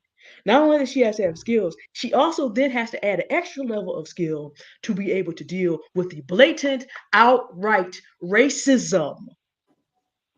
But see, that's the thing. We were queens before Europa knew how to spell her name and was raped by Zeus.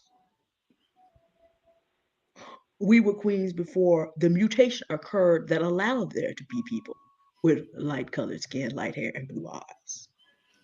The first known queen in history is Semiramis. Either you would call him Nimrod or Marduk, depending on whose sources you read.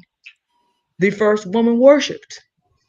Now, Miss Love and I can disagree about whether that worship should ever have happened, but what we can't disagree about is the history of the fact that that is what happened. We can't disagree about that. That happened. So you're gonna bring your little uh, let me be careful. I'm not a bigot. Even my camera was like, don't do it. I'm not a bigot. It's not that these women are European descent that makes them this way necessarily. That's a choice. So what they proved for the whole world is that while they are morally, physically, intellectually, and skill-wise inferior, they still get the crown for being the wickedest women on earth. Because there's a culture that said to those four women, those two, that we can cheat and the referee will back you up. And there's nobody in their culture that's saying, no, that's not how we do this. If we get beat fair and square. So yeah. But Miss D, they cheat at everything. That's what They I'm cheat talking at about. everything. They cheat. I'm I just mean, like, look at is her Lord Atlanta that she should be the governor, Stacey Abrams. Stacey Abrams, Look at yeah. how they're doing red lines. Look at what they're trying to cut. You want to get rid of affirmative action, thinking that you're going to hold black women back, and it's like, no, most women, black women, ain't even that ain't it. What you doing? It's not gonna hurt us, babes. It's gonna hurt you and your people because at this point Mm-hmm. we can silo out. When you have somebody that's 44 talking about, well, shit, should we have integrated with these people? Um, whatever rule you have not been a good ruler because I'm yet half a century and I'm not with it. And Coco is 19. She ain't with it. So the power that you yield, you are folly with it. You are foolish with it. You cheat. You openly cheat. And the internet and these camera phones are telling on y'all. It And is Coco, catching you being you. and You don't because want that history tell because your granny was in that picture when that baby got had to be walked into the school at Little Rock. yes, Your granny was one of the uh-huh, ones holding that sign. See, we getting yep, to the point to where people are still alive that did a whole bunch of stuff. Now, Emmett Till's she done went on to glory, wherever God put her, that's where she go. But you about ah, villainous, I don't think so. hey, wherever Because you you got to go is repent of your wherever you go. sins. And that woman was not repentant. She was not. Nah, she's still I lying just to hope, almost the edge. I think what society is not prepared for is that Black women have said enough. And I'm opting out of this. I'm opting out of this matrix. I'm opting out of this circular conversation. When you have Stephanie Perry, people are opting out of being US citizens. That is the Yep. most craziest thing in the world because everybody wanted to come to America because everyone can win in America. But when the people that you owe are still the lowest class, karmic, karmic energy, baby, what you put out, you gonna get back. And the people that you was beating and they couldn't physically do anything, that's not where we are. As a matter of fact, I know allegedly somebody on this panel that I think is what 3 millimeter, 9 millimeter, 12 gauge. Uh, it sure sound like NRA talk to me. I surely see that we're up 1,000% of pew pews and people getting registered. It's not, you're not dealing with the same type of people. You are not dealing with the same type of culture.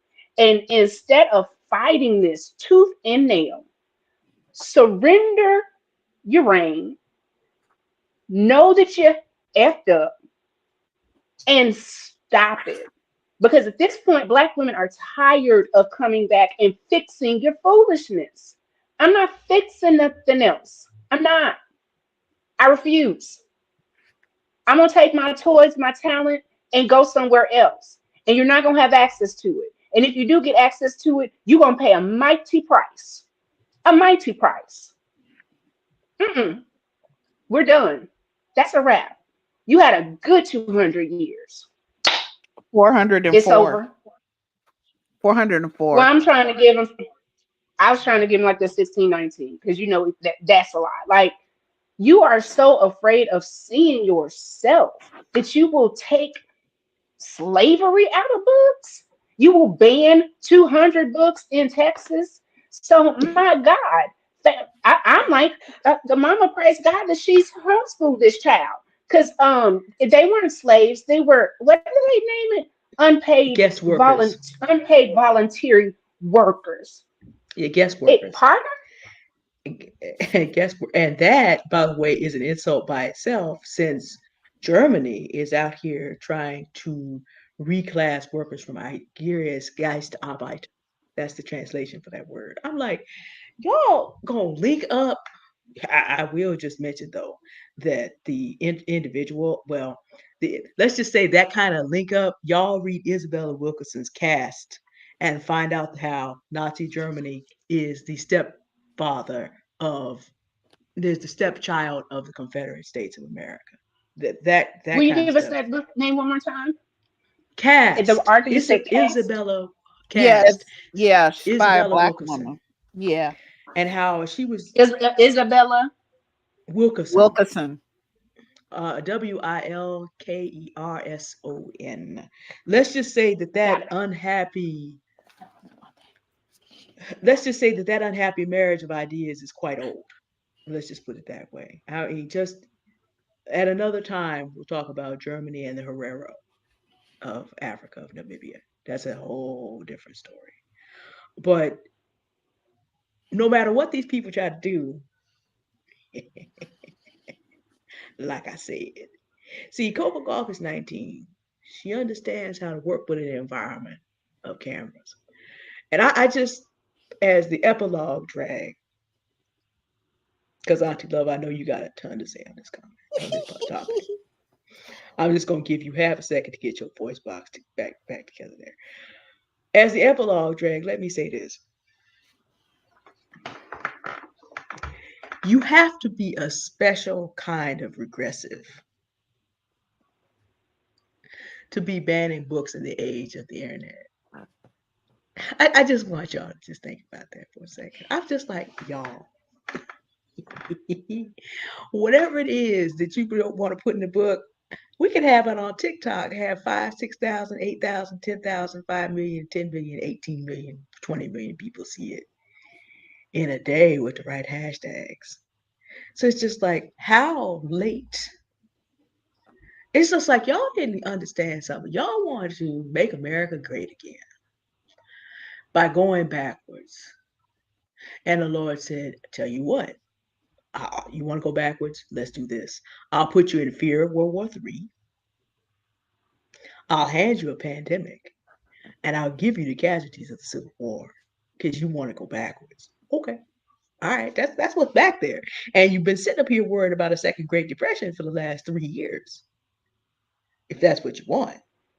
So you sure you want to do this? That's how regressive.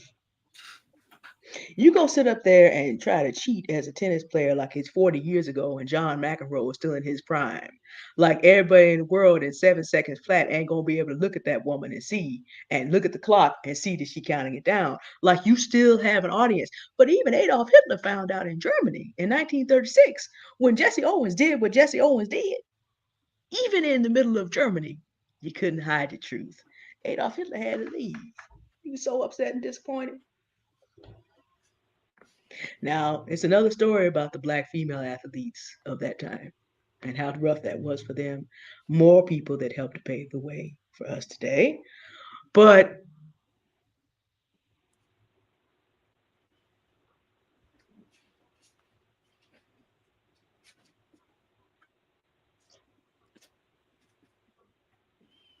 Are we stuck? Is Miss D froze? am I back, y'all? I'm sorry. Yes. This was a little bit too hot for the internet. Can y'all see me now? Am Yes, I Yes. ma'am. back? We can hear you Okay. too. The internet is like, we're not trying to do this. You got to be kidding me. You're gonna have us all taken off the edge. But all I was saying was, you see when you see when the playing field begins to even out, and when there are enough people in the world, 7/10 of the world knows how these people cheat. Africa, Asia, the Aborigines, and the Native American all know this. And see, now that we have even access, we out there calling time, time, time, time. Europe's gonna have to figure out what it's gonna do about that fact. But I tell you one thing, I bet you the next referee gonna have read the rule book, not trying to be out here and get embarrassed again. Because Coco But got Miss beat D, two players and got two referees.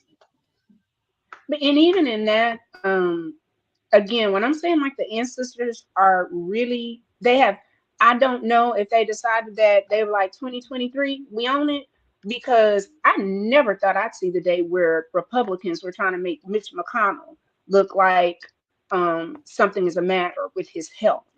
That like the I don't know if it is or isn't, but him getting like froze, like you are the person that literally for years have reformed all kinds of benefit for people, specifically women. You have made people an enemy. And now here you are in your golden years, and they have you on camera looking unwell, But unhealthy. this is What we won't do, ain't no way in the world we finna have none of our pop-outs up there on the TV oh freezing. no, Like no, Papa, no.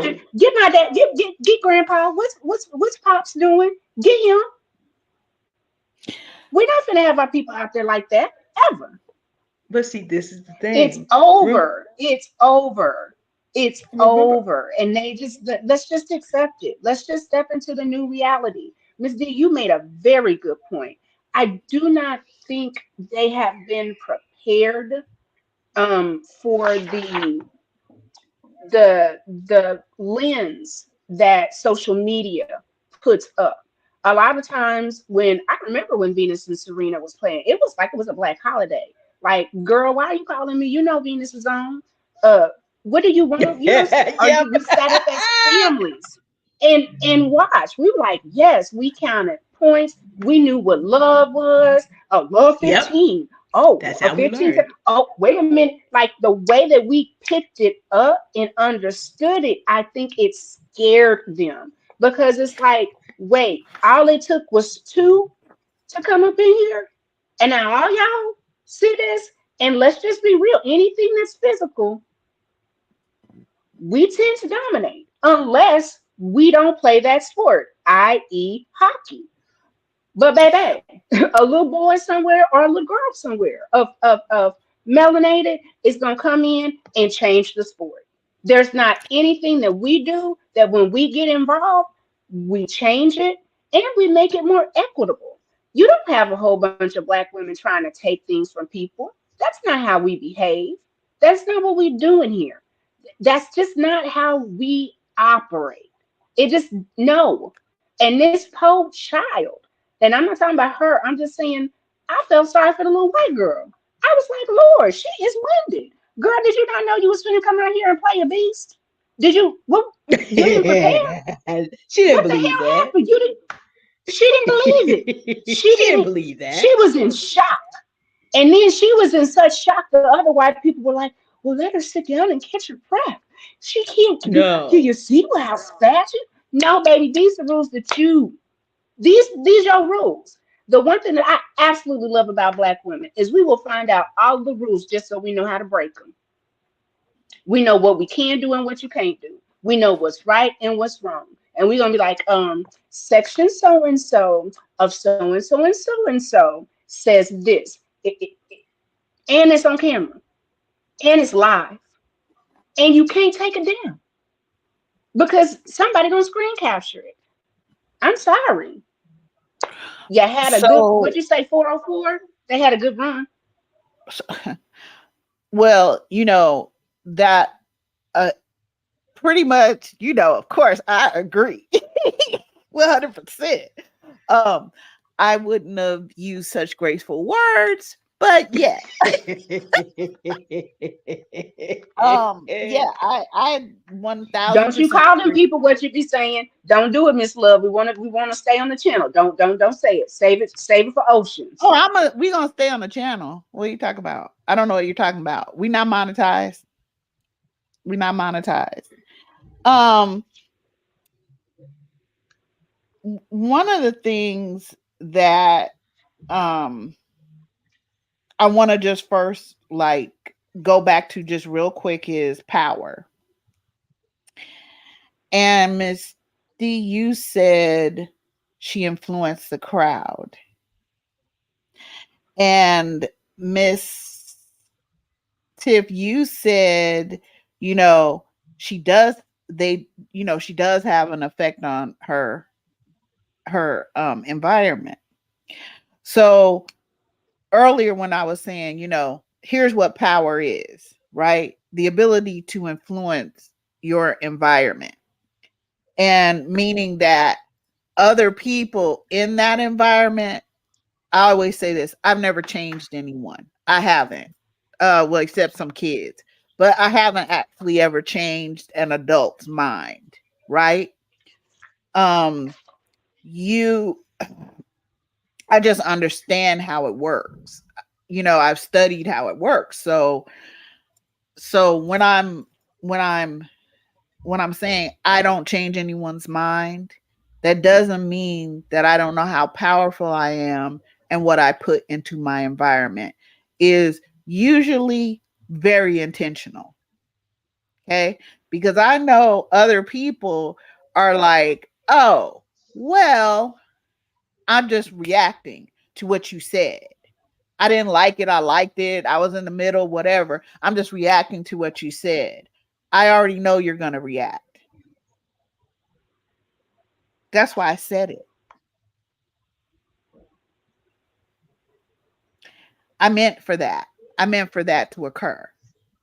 So Coco understanding her power, Venus and Serena understanding their power. I don't want y'all to ever think that white people do not know that Black women are elemental.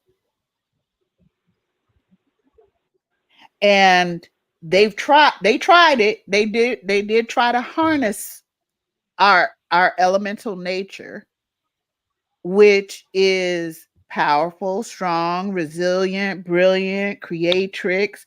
It is warrior when we need to be. Those of us who are warrior born, we have abilities in science. You name it. You name what kind of science, we've done it. We put men on the moon. Did we not? Well, not the Black women. Dr. Remember that? Katherine Johnson and to at least two Did others. she just get a medal from Obama, my Mm-hmm. president? Didn't she get a medal from? Because I Mm-hmm. I recall. You can't do shit from Shinola without Black women and Black girls. I don't care how you look at it, and you really want to know the truth. You can't do without indigenous women and girls around the world. Your colonization, people tend to think of the gold or whatever, land, things like that. No, what you really colonized were the women who could heal you and heal the earth and elements. That's what you colonized. Okay? So all you have to do to maintain that is to have not just Black women coming against Black women or whatever. You have to help them believe that they are nothing everywhere they turn. In school, in churches, in synagogues, in the temples, even in Buddhism. You have to help indigenous women, black women globally. You have to keep telling them that they're nothing. And anything that they are belongs to these people. It belongs to either males or white folks. It don't belong to you yourself. And if you start using things that you're powerful at for yourself or other black women, black girls, then you are being selfish. Then you are being arrogant. If you talk about your own brilliance and your own genius, honey, you are being arrogant. You better not open your mouth about white folks, but all kinds of people can come for black women and black girls all kinds of ways, and ain't nobody tripping. So I heard this little white boy, and I am trying out a new word for specifically white women, legion. Um, I feel like that's it's a We have to define that on air okay. eventually. I have, but I can do it again. Um, It's a you can disease. you can go no, you can go to Mark or you can go to Uh-huh. Matthew. Yeah. Okay, I ain't gonna be mad at either one, but I'm gonna give you Matthew's use, and I'm gonna give you Mark's use. Okay, I'm just gonna kind of combine them. Yeah. This is the New Testament. Okay, Y'all catch that in Sunday school, who Legion okay. is. I'm just sitting over here laughing because I'm like, So oh my so gosh. Jesus gets off a boat and he encounters, if whether you listen to Mark or Matthew, they're a little bit, but we're gonna conflate them. He encounters a group of individuals. One says an amen, the other one says. One says calls what was in these individuals um unclean spirits. The other one calls them what? Devils. Okay? Google And done said that they groups of demons. demons. Okay, It's demons. Okay. So, hold on. So you take these two parts of the New Testament, and they are describing to you that Jesus asked, "What is your name?" And they answered, "Legion, my name is for we are Legion, for we many." are many. He And called Now, them so unclean. that's what I'm trying Miss out a new word. Auntie Tiff, I'm trying out a new word. I'm trying not to call white women bitches all the time, okay? I'm trying out a new word. I'm saying I'm calling them legion. So now we all on the same page. And I didn't even curse, but once or twice, maybe 3 times. I'm just I saying. mean, that's intense to call somebody. It says, for it says unto him, come out of the man, thou unclean spirit. And he asked him, what is thy name? He answered, saying, my name is Legion, for we are many. And I, I'm I not should, going I I'm not gonna mean, say on here what our the name of our 3 group is, but where did these pigs run into? Because he moved them from humans to pigs. Where did they run into? How'd he get rid of them? Come on, wait, I can't hear you. he Ocean? did an exorcism. I He know, did an but didn't the pigs exorcism. run into the ocean? that's Who's in correct. the ocean? I think there's 3 aunties in there for sure. All black women. Just for the record, a legion, which is also kind of why this works, was a big cohort of a Roman army. That's Yes. where the definition of the word. And now, if you follow over to the Northern European branch of the family, they had shield maidens. So there are probably some women of Northern European extraction who might consider that a compliment, although we understand that it is not meant as such. But a legion was like a division of Roman Yeah. army. It's at least 2,000. So That's Yes. kind of where we have, but it also, if it does come to the fact that some of the most ferocious policy fighting, Violence. white women have been a legion in that sense Uh-huh. too. Which Yeah. I can see how both from the Yeah. European Yeah. history So and also I, from Mark and Matthew, I how just thought I I can just see it. thought, why not? We're all here. Why why not That's talk why I about started laughing because I'm like, yeah, that's why not super talk deep, about Auntie it? Love. Yeah, why don't we go there? Ooh, So I was watching something, and this comes back around again to us as black women, what you're seeing in these black mothers who made space for their daughters whole powers. You know what I'm saying? Like their brilliance, because because there it's not there yes, they can physically do it, and of course that's kind of where people go with it, but you have to have a genius as well, right?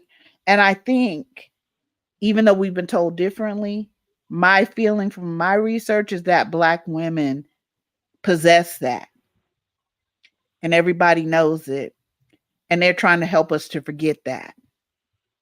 So that's why you're seeing them constantly trying to remove um what women have done, what black girls have done. Um i- you know, in fact, without black women, you'd still be enslaved. yep. Without black women, we'd still be in Jim Crow with all of its slave codes turned into Jim Crow laws. Without black women, Martin Luther King couldn't have sashayed his ass into the civil rights movement uh almost 2 decades after it was created, and the entire educational process and all of that was done by Septima Clark, It is what it including his is. little SNCC organization that he acted like he was doing something. This boy wasn't fighting for civil rights when all of these black women were putting all of this together and teaching black men how to read, going down south, risking their lives to teach black men how to read so they could pass the Poll little tax. the old tax test to be able to vote, because black women could not vote. It is a lie that women could vote in 1920. White women who got all of the information from black women had them marching with them, but oh, you got to be back there because you can't march up here with us white women, huh? Oh, we can't have you at this march. You're gonna have to stand to the side and clap for us white women as we go down with your information and your creation. Those are the women who got to vote in these United States in 1920. Black men had the vote since the late 1800s, 1875, I believe. which is exactly why white women were pissed. How the hell you Yep. gonna have Negropeans being able to vote before us as white women? I know you have lost your mind.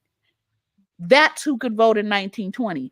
Black women were helping black men, putting their lives on the line for black men to vote. And even in that, black men voted against our interests as a whole. White folks was running a whole thing. They had not stopped raping black women and black girls. And nobody stopped them during Jim Crow except for those black women themselves. So I saw the other day this little this little Legion boy, and he was saying, open up your ancestor practices and sacred worship to us. Oh, that little one. That little Oh, being, oh, the that poor humankind. individual Yeah. who is about to So get himself so hurt he severely.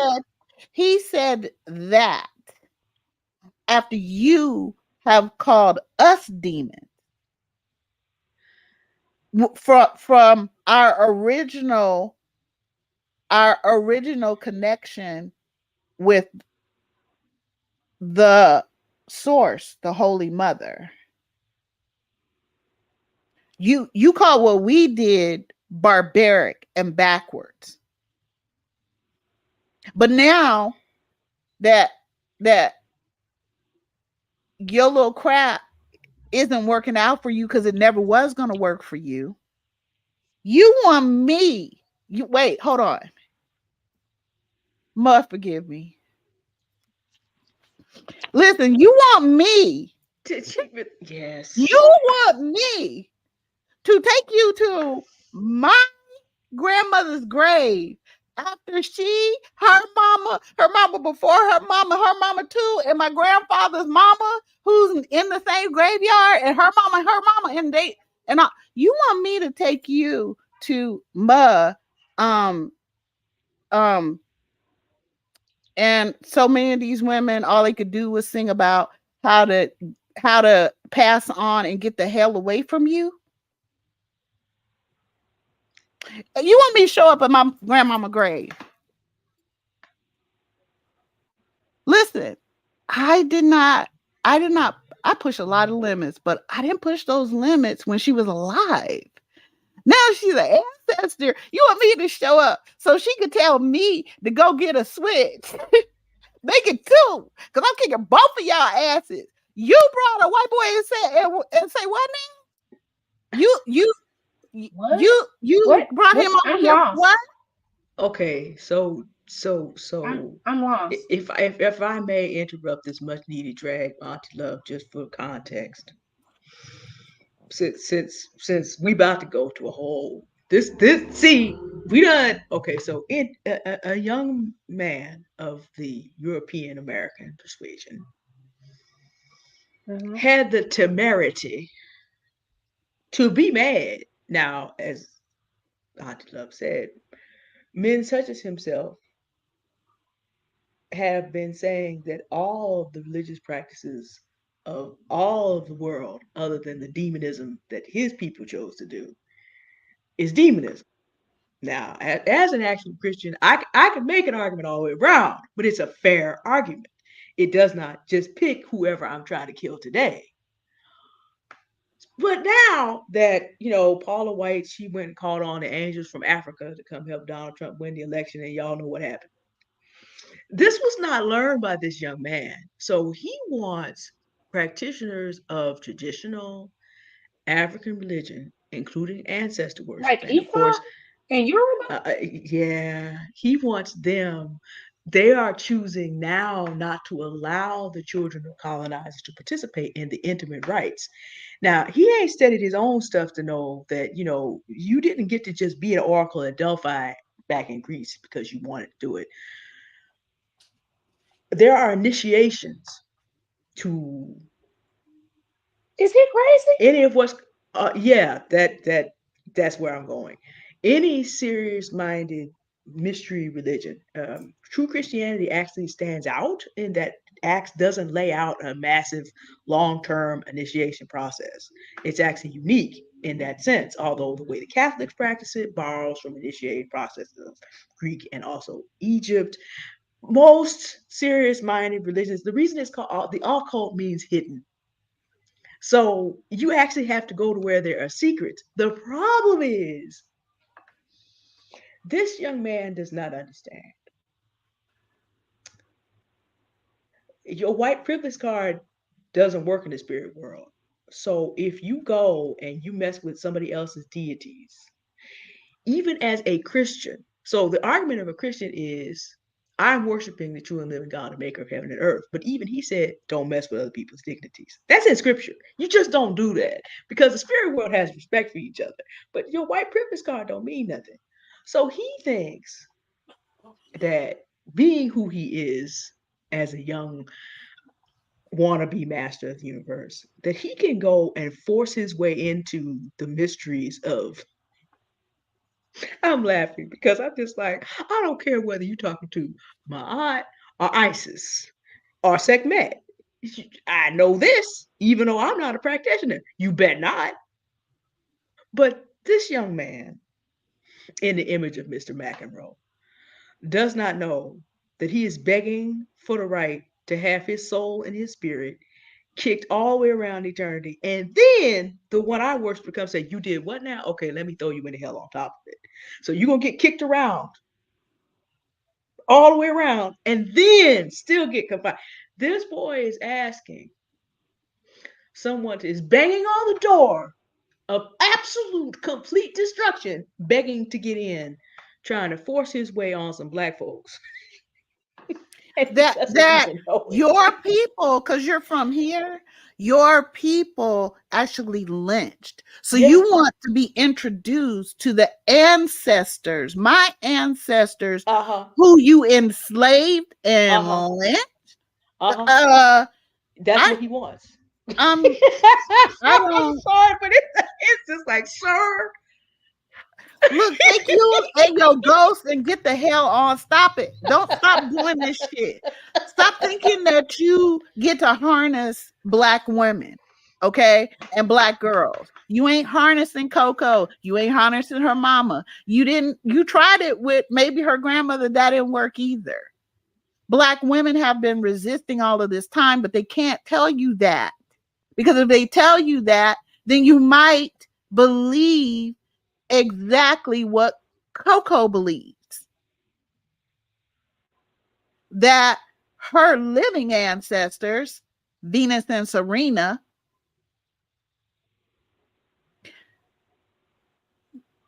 they did that. Mm-hmm. They did that and they embraced this baby. It doesn't matter. It doesn't matter what or whatever. She and Naomi are different people and they embrace that baby too. This is what I'm telling you, that white these white guys wrote this book called Tribal Leadership. Excellent book. Oh Okay. yeah. Yeah. And because they use it as a handbook.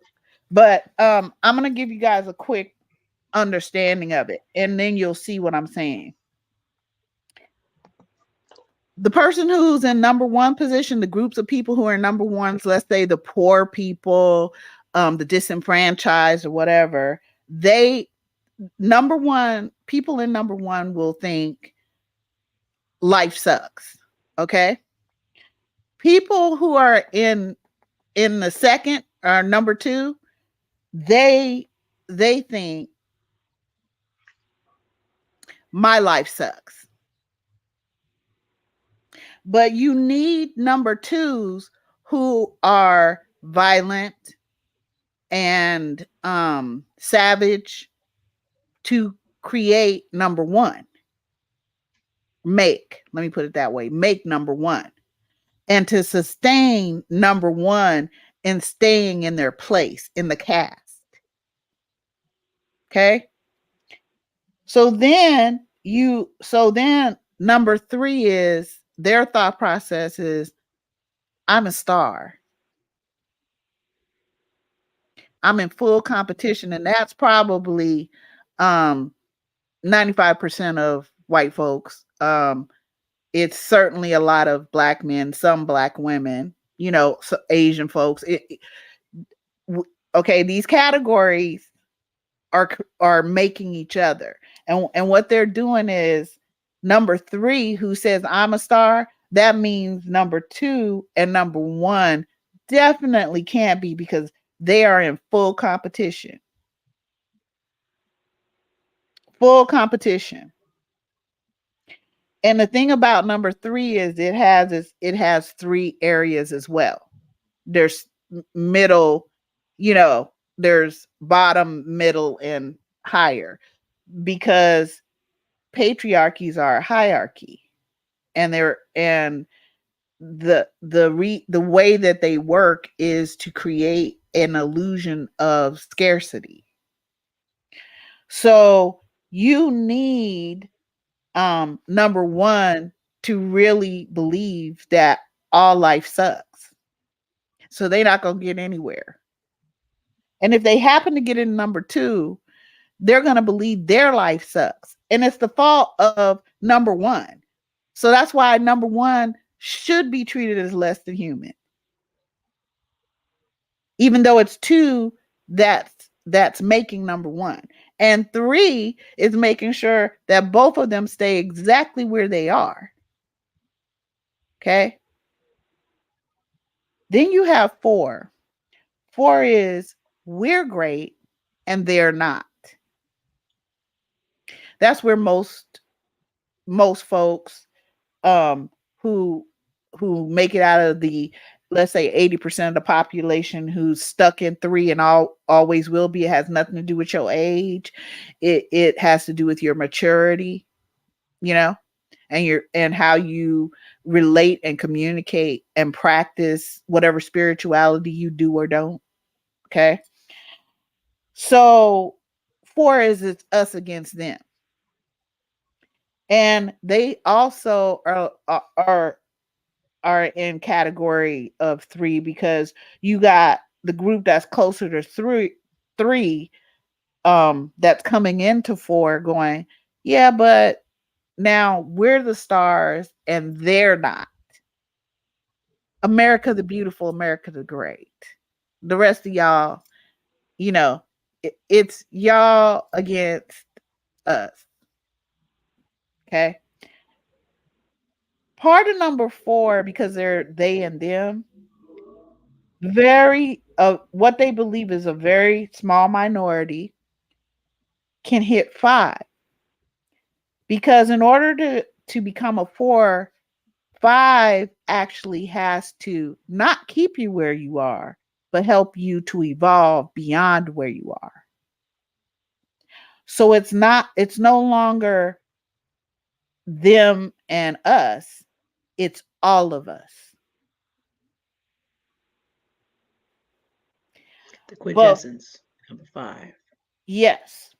Now, on that scale, I'm gonna skip all kinds of numbers here, and I'm gonna take you to where I believe most Black women and Black girls are and are born, and Indigenous women and girls.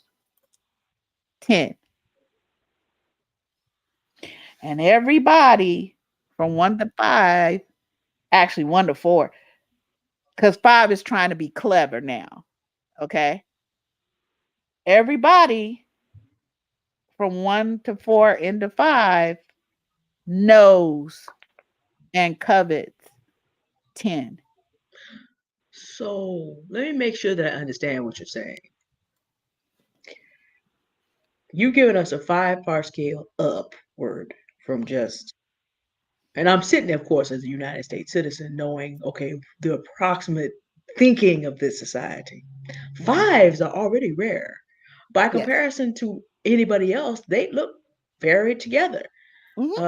Stop and Rush, previous to June 17th this year, probably would have looked like a 5 to a lot of people because he was known in person to be, a lot of people that knew him knew that he was a comparing, compassionate leader. He was very inclusive. He wanted to have younger people involved. Only on June 18th did you begin to find out what was really going on. But if you don't have a means of comparison, the 5s look like the humanitarian leaders of the world because they're past openly saying all the they versus us things. They're not people who are out here carrying, they're not going to carry a Black Lives Matter flag, nor are they going to carry a Confederate flag, nor will they be wearing a red hat. They're going to sound like they're for everybody. But when you peel away the layers, they're still just another step. Meanwhile, Black women unfooled around with, and perhaps having purged ourselves of 1 through 5 thinking, would naturally be on a 10. Is I want to make sure that I'm understanding the concept. Is that correct? I was gonna say 100, but I didn't want. Okay, yeah, exactly. That's exactly it. That's exactly it. So if we are looking in terms of tribal leadership, right, and the way they explained it, if you can't, I always say this, you can't um you can't be the ocean, because the ocean's the ocean. And what the ocean, all of the ocean's powers, including its voice, right? Um, and when you covet what the ocean can naturally do, and you can't be the ocean, then you attempt to harness it. So if you can't be 10, then you employ all of these different methods in order to harness Black women. Yikes. Because in order to even attempt to get a 10 to where even I mean, you knocked out half the value. I mean, that's just math. 10 divided by 2 is 5. Mm-hmm. Yeah. And like you said, we, you know, we've talked about it before where there is no box. So if I'm saying to Black women, there's no box. I know they told you have to be this or that or some other crap because that's what they need you to be for them. However, you don't possess a box. Coco doesn't possess a box. Little Jasmine, she doesn't possess a box.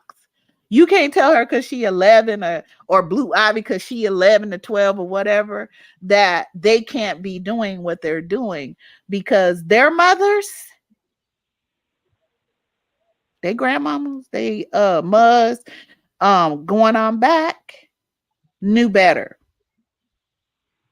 But the thing about us as Black women in general is we also don't have the living memory in which we have resisted, in which we have changed a gruesome society into one that is more equal for everyone, that has a care and a compassion and kindness for everyone.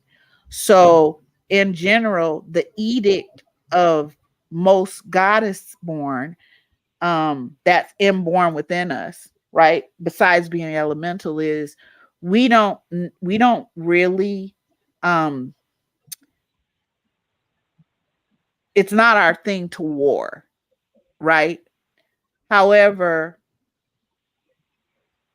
it's like in our biblica, you war because you need to, because these people do not understand that if they only just supported you, you could heal them and help them to evolve into their next evolution. If you only just supported Indigenous women and Indigenous girls, they would be able to use their energy to heal the shit you broke on the planet. But y'all want to harness our energy for your own individual dumb shit. And so instead of holding us sacred, protected, and uplifted, you would rather slit your own throats. Right here in the US, Indigenous people were 100% of the population, weren't they? At a point. They're now somewhere between 0.8 and 1% of the population. Estimations vary. Okay. You just wiped out the very people in the United States who could have healed the environment that you have all but destroyed. There's hardly enough of them left to do the job that needs to be done. And you're still trying to kill them off, period. You're trying to make it so there's 0% of the population. What kind of sense does that make? Because you ain't gonna live either. And if you do this to Black women and Black girls, well, we're hard to get rid of like that because we've been here forever. and we've been through so many evolutions of this planet. Okay, so so you think it's a good idea to just try to wipe our memories from us and just use the powers that you know we possess. We can make nothing. We can create from nothing everything. How many black women have we seen go from working in the field and then moving up and then moving up and then creating jobs for other people? How healing all these people? How many black women have done it? A lot. But you want to infect our ancestor practices and sacred spaces because you believe that we belong to you. All When that. I say God is born, I'm not up here just it's the way that people believe in a patriarchy. So it has to be God is born against whoever. We're trying to do our jobs and follow the path we were put here to do. We are not trying to jack with you. We're not. But you know what? Even Yeah. Miss Love, even when you said that, Mm-hmm. um, you know, um, I'll just say a spiritualist. I don't know what everyone say. Like Mm-hmm. I practice some of everything. It's a shame that indigenous people had to come out and say, hey, could y'all stop burning sage? Because this is a Yeah. religious practice and we can't even get our practices because y'all want to sage your house. And it's like, first of all, that sage has a purpose. It's a cleanse. What are you cleansing? And you don't have to use white sage. Baby, most black women that I know do paleo. Like we know that that wood is in abundance and it's small and we are not taking. So even within um, alternative um, spiritual systems, there is this weirdness to want to colonize. Again, we go back to Coco. I when there's one of us, like I said, minority within a minority, it gets very interesting. Um, it's almost like a leech, like you want to suck the blood and take the power, but you don't want to do the work. You, it's like you want to take a shortcut to greatness, and that's That's just not it. how this happens. That baby started playing tennis at 6. She has been playing for 13 years. If you do anything more than 5 to 7 years, you are an expert. She is an expert player. She has honed her skills and she knows the game. So, yes, ma'am, Miss Referee, why is she sitting down? Because I ain't sat down since I was 6. So, what is this? What's happening? Why is she this serve? What's happening here? Because I've learned the rules. Ma'am, I played tennis with Venus in a partnership. I'm not out here just somebody that don't know what's going on. I'm not no little pickaninny. Baby, But you're breaking the rules. You're breaking the rules. You're but breaking the that rules. but Yeah. that's the issue. Coco Golf illustrates what it's like to live in a culture Mm-hmm. where people want the benefits of cleansing but don't want to cleanse. See, as a Christian, there's a lot to be said. It's a very famous verse. Seek ye first the kingdom of God, and this is what people don't want, his righteousness, and all these things, all this other stuff you want, will be added unto you. But when you live in a culture that wants all the things added, but doesn't want the righteousness, this young man, John McEnroe, the two referees, and these two players, they ain't no there. Now remember now, United States and Europe claim to be Christian cultures now. So I'm gonna judge them by the own standard they say they stand on. Yeah, and they know nothing about love, joy, peace, long suffering, gentleness, goodness, patience, meekness, self control, and faith no more than the man that ain't in the moon. Because their sacred space is their courtroom and the police station. That's their Well, and sacred spaces. but if you look at their actual religions are religions of incredible violence. Yeah. But they And I but mean, if you they don't even believe it. You no, know? What and you And it's it's the something never that same thing they're hear about the rules with Coco. yes, That little Legion girl, the one she was playing, wasn't she sitting in the shadow of the hooker that said, "So yes, what's the problem?" Because mm-hmm, did not see her sitting in the shadow of the big right by, and was yeah. shocked. Did y'all Hmm, see the look on her face? Like, yeah. wait, you That's actually have to weird. make me get up? She's like, I'm like, and by the way, I need to mention That's so weird. And they you're caught right. her. It's something that we see every single day as Black women in society, but we don't really talk about these things because you can't. But the reason you have to and change your tone and not seem aggressive because your voice is power. And that's something I want us to get tonight, that Coco is pure power mixed with compassion, mixed with kindness. And she was allowed to flourish. Her mama was not in competition with her. Now, there's some things, Coco, I'm sure she had to do. And a powerful daughter will push back against whatever because you're teaching them how to will that power, those different elements of their power. If you're Coco's mom, if you're Venus and Serena's mother. But you also, as a Black woman, you have to be fighting with society and all their bullshit and coming at you every 5 seconds and trying to ruin your career, trying there is no merit raises for Black women. Okay? They ain't doing that. We don't get bonuses for what we do. We don't even get acknowledged for what we do. We damn sure ain't getting no bonuses.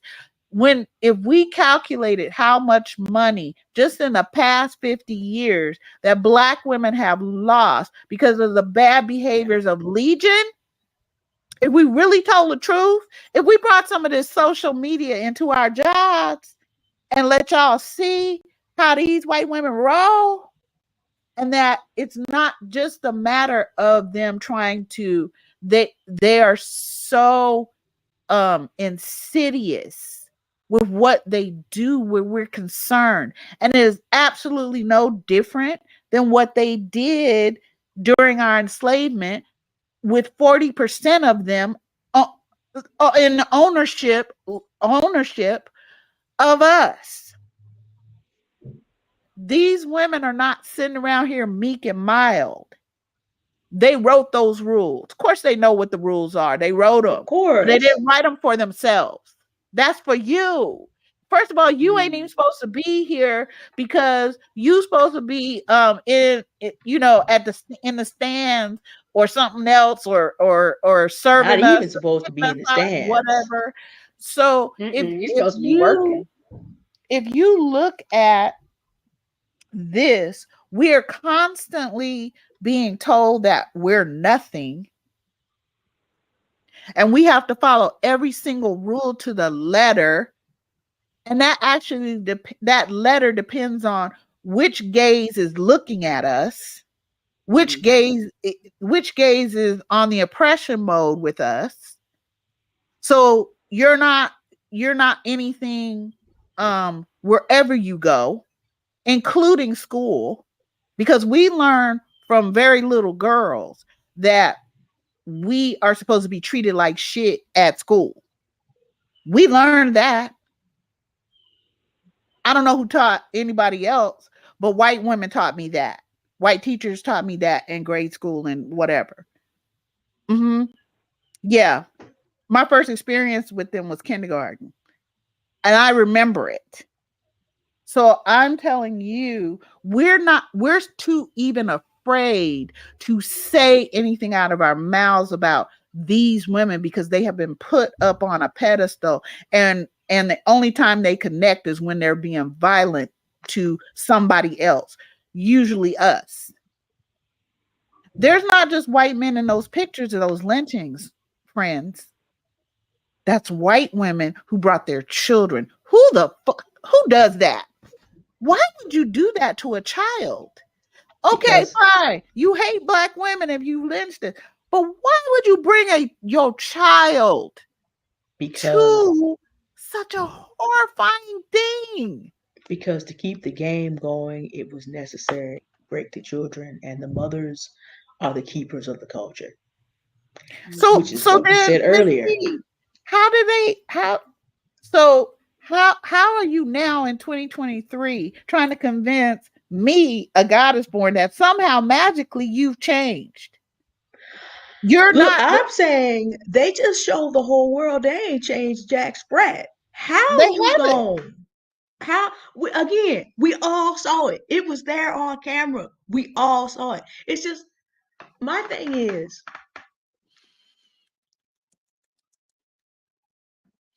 I'm not so much worried that women like this are trying to convince us that they've changed. 'Cause I think they've given up on that. And if they haven't given up on that, they really don't know what they're doing. I'm more mystified by how we are this deep into the 21st century.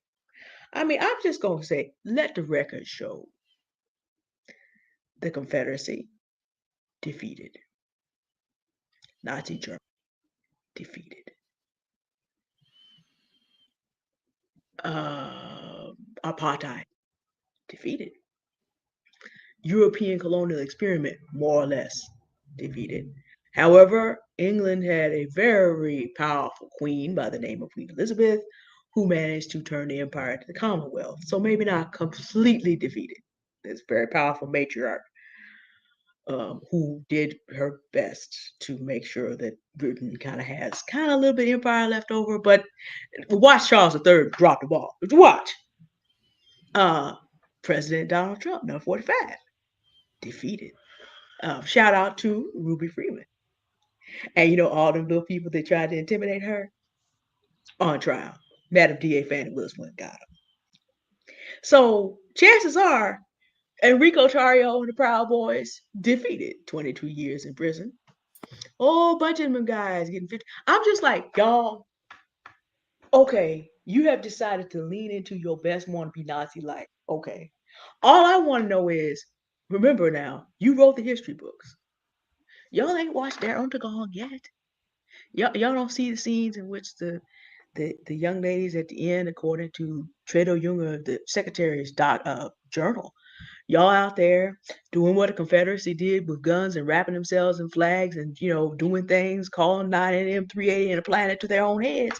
Y'all don't see how this ends. And somehow, this is how it, the Herrero have bounced back.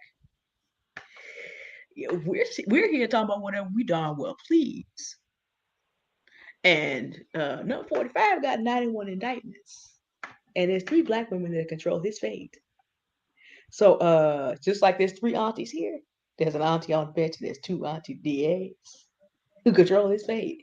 So I'm like, y'all can't be superior and be dumb. Choose a struggle. Please pick a struggle. I need you to pick a struggle. Because superior is, superior does. But then you don't want to be in the dumb classification, but you ain't even read the history that y'all wrote about how what you're doing not gonna work. And by the way, who's the US Open champion? So it looks like those 2 women and those 2 referees got what now? Defeated. So I'm like, are you not processing? I'm trying to figure out what the second cheater was thinking.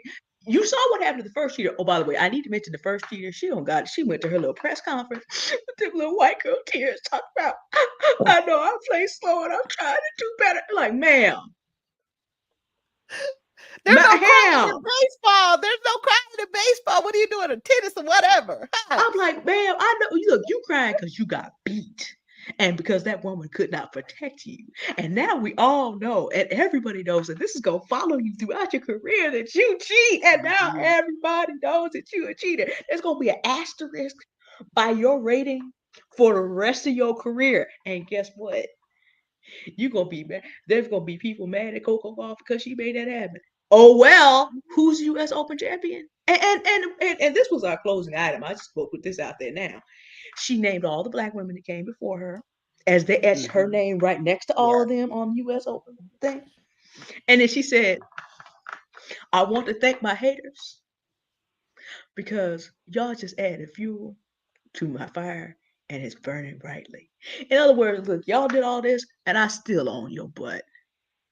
I still took your energy and made it do what I needed it to do. On top of everything else, all the little white girl tears, all this trying to cheat, all the rest of this. Who's the champion? Who's champion again? What name just got etched Coco. on that thing? Huh? What is that? What does that record Corey. say? Hold on, It let me. says Miss Corey DeeAnn Golf is U.S. Open champion, despite the Born food. March 13th, 2004, and right now she's Mm-hmm. a beautiful 5'9", right-handed, And some 125 estimations, pounds. some of her estimations of her net worth range as high as 11 million. Because you got to throw in, she won the Cincinnati Open, she won the Washington Open, and she won the Auckland, and placed high enough to get some prize money and a whole bunch of others this year. So I'm just saying, y'all, if you want to live your best Jefferson Davis life, could y'all go read the history so that y'all can maybe, because like I said, pick a struggle. Because if you're superior, you gotta know. If you're dumb, we can let you pass, but you can't be both. Pick a struggle. Because I'm saying the trophy does not read your name or your name or your name over here. It reads Corey DeeAnn Golf. So you done got beat again. So if you want to just like, like, okay, I can give you some white authors if you really need them. Go read H.R. Trevor Roper's The Last 10 Days of Hitler. Or go watch Alec Guinness go play it. Go find out what happened to Avery Braun looking up behind that man. Go do that. Do something.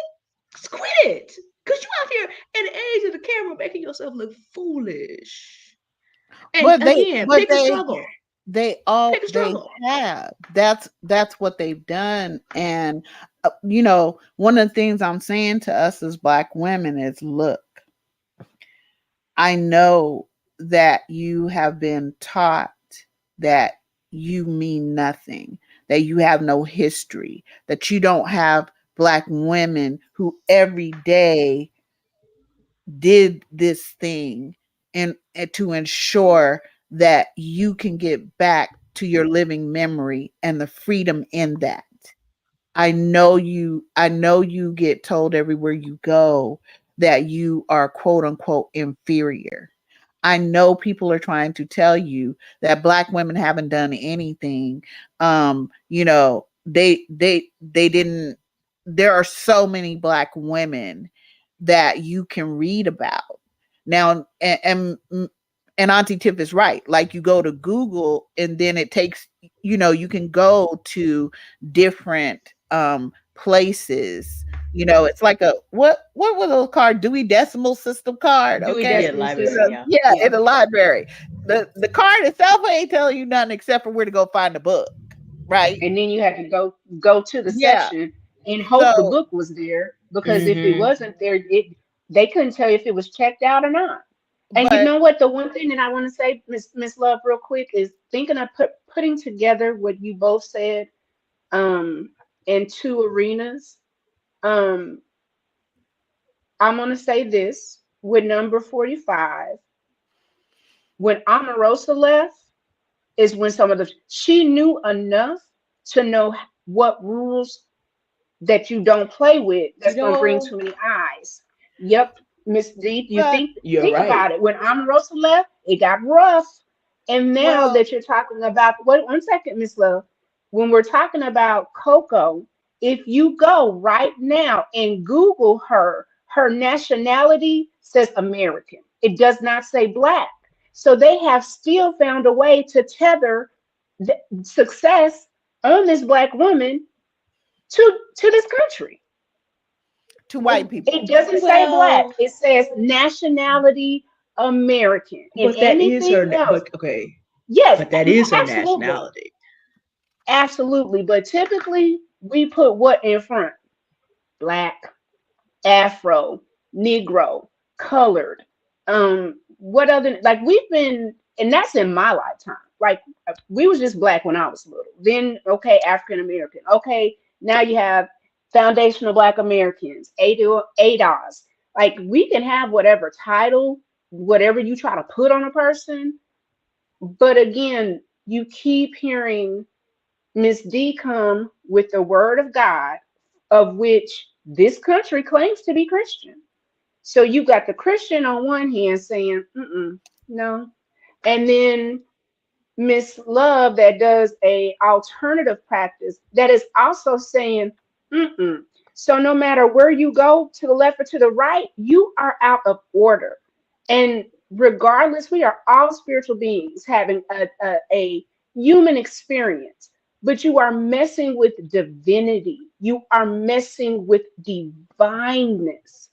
You are literally, Miss Love, when you said lesion, and I went and looked it up, it also talks about demonic and unclean. I Yep, don't care what nobody says. COVID got spread because people But weren't washing their that's damn what hands. basically. They don't that's wash what their I was legs. saying. But that's I'm what I just was saying saying. there's a To, level of you just unclean. Could you well, please just come to us? They Miss Love, who in 2023 is gonna get on the internet and talk about I don't wash my legs? Oh, we only bathe our kids once a month. Oh, I don't use a hand towel. Oh, I but don't need to use soap. that's I don't need that's to. what that is what that's why I use that definition to describe them. I went to With a I pandemic got three and a this half is years came from as of yesterday. what I came from was the Bible, right? Am In I the frozen first place, again? to say that both Matthew and Mark described Conversation is them a bit too as hot for the internet. Hold on, I have to cut a unclean. cloud coming again. They describe them as unclean or demon, depending which one you read. So, uh, so we are talking about how again, like you said, Auntie Tiff, y- y'all doing the whole most, and as Auntie D says, and it's not working, and it never has. You have never you tried it, okay? You keep trying it, okay? And you recognize our elemental power. And I get that you're trying to make sure that other Black women don't know and actually do what we've been doing for millions of years with our daughters, until now we've accepted a patriarchal rules and standards and regulations or what the fuck ever. I'm saying that you are attempts to harness us. No. And at the same time that you're telling us we're nothing, you know what our powers are, and you're trying to harness us, but you're also begging us to answer your prayers. Can you help me? We should all see ourselves as women. Can you help me? I don't know how to do my daughter's hair because, white woman or whatever. Can y'all help me? Because they just took away Roe versus Wade. Can you come and march for me? Because blah blah blah. Can you let men be men, and don't castrate them or whatever, and take their manhood from them as grown ass men, and let us lead? And can you just submit? We just need you to. We don't want to work that hard. We don't. Please don't fight us on it. Just submit everything you are to us, and let us pretend that we're the ones who are doing the most by doing nothing fucking at all. So my answer to all of these different collectives who are in the way of us doing what we're here to do, which is actually to heal and help evolve humanity, while indigenous women and girls are healing and evolving the planet, instead of, listen, let me tell y'all something, Black women. Okay, as I'm told often, well, not everybody's a warrior. So you got to, I don't think that everybody's a warrior, because I know that most people don't know what it means to be a warrior. Most of what we have to do is be very studious. Okay? You can't just go out there like you Donald Trump or somebody calling for uh dumbass wars. Stand back and Yeah, stand by. yeah. You can't just be calling for no quick militias when you talk about white people. Are you out of your mind? That ain't gonna work. But as Black women, we have always known, because we created the democratic community where we all use our talents to build the whole. And Mhm. and so you want to come to me after you've been the most violent and brutal, no account legion possible to me and other Black women and Black girls, huh? And y'all all over here shaking hands and yeah, okay, so hand them over to us because it's our turn to use them, girl. And then you want to make a request of me? You want to ask me to help you to do what? No. Here's what you do, Black women. Like I said, we ain't all got, God is born warriors. We have different talents. We have different creatrix abilities. Um, I personally will answer violence with violence, but that's me. However, what you can do is deny all of these dumbasses access to you. That's what they're really afraid of. You can tell these folks, little white boy who wants to meet my grandmama, who's going to tell me beyond the grave to go get a switch so I can get my ass kicked for bringing you over here. Prayer request denied. No. You get to tell all of these people who are trying to drain you dry, who are trying to harness your power, whether you're Venus, Serena, um, Coco, or little Jasmine, or whoever, access denied. We get to say no. We get to understand that we are incredible beings. We get to look at ourselves and say, you know what? I do have power. I am able to influence my environment. My environment isn't just happening to me, even though they're trying to tell me that I'm just a one or a zero. My environment isn't just happening to me. I actually, as a Black woman or Black girl, have elemental powers.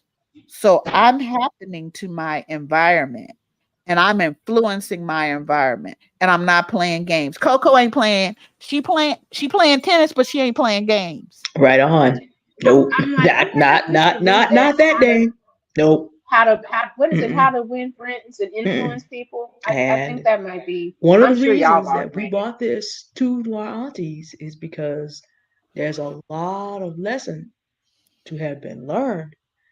Again, it's glorious to see in one so young. That we can play tennis or whatever it is we choose to do on a particular day. We don't have to become chattel. We don't have to deal with injustice. As she said, the more people provoke us, the more opportunity there is for us to actually step into queen status. And she stepped right up. They set the table for her. Of course, now she would have said, "Thou prepares the table before me in the presence of my enemies." Her cup ran over. You see that big old champion cup she Mm-hmm. got? She understood the assignment that she Mm-hmm. was given, and her family understood the assignment that they were given. And we saw not just the fact that, all right, we're rooting for everybody Black, but not just that, but that we saw a young woman allowed to be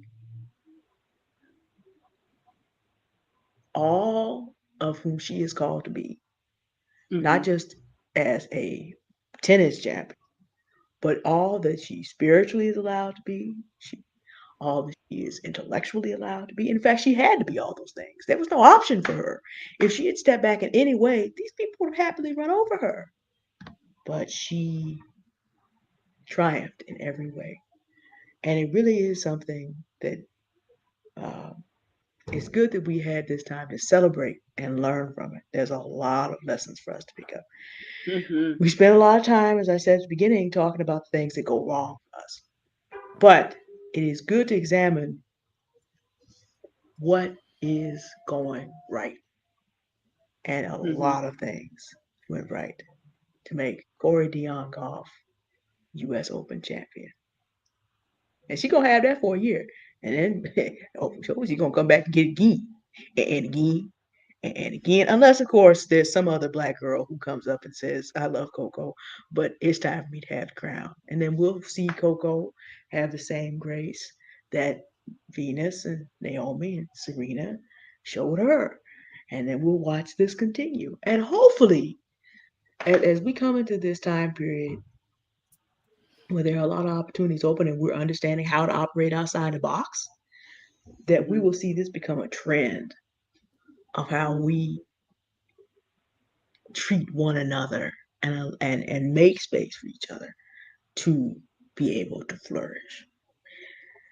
Well, I Do just we want to have say any one thing, Miss additional D. thoughts? We're coming up on the 3 hour mark, but do we have any Yeah. additional thoughts? And I Can you Tiff, hear I me? know you're there, but I can't actually see you because my internet is like, no, you about to get me into trouble. You done talked about Legion and all the rest of them. I'm not gonna be, Can you hear me whole now? internet's trying to fit. But if you had any thoughts, and I know you have some closing thoughts, and then Can um, you hear me? if no one is opposed, Mhm. we'll wind it We can down. hear you. Tiff, can you Okay. hear me? I can now. Yes. What I wanted to say is Okay, can you hear this. Tiff? Because I can't. Uh-huh. Mhm. Okay, Yes. well, I will just be quiet, Tiff, and give me a nod when Okay. she finishes speaking, love, because I can't hear her. It didn't Okay. fully reconnect. Okay. What I was trying to say is, I'm I gonna see know what I that can do we over are here.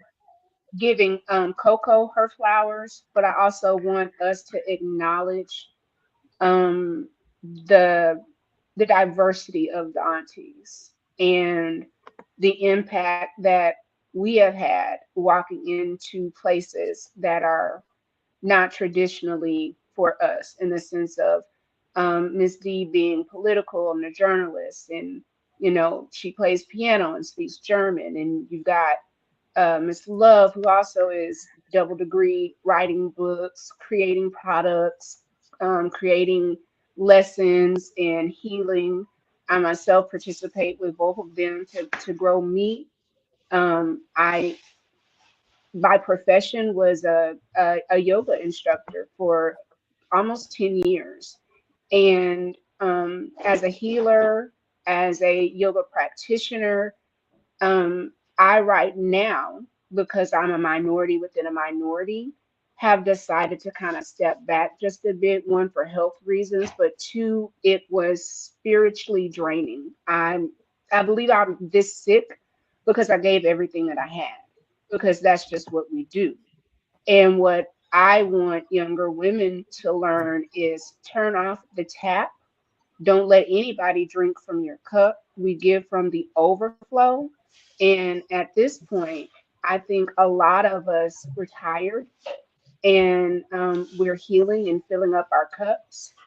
And my business is about supporting, helping, and believing that Black women can really do a great work for society if y'all would just back up and get out of the way.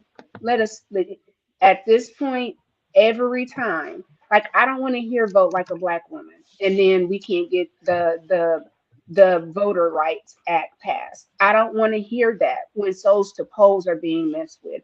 Stop playing with us. Because again, Simone got hurt, took a break, came back, still a champion, a very married woman.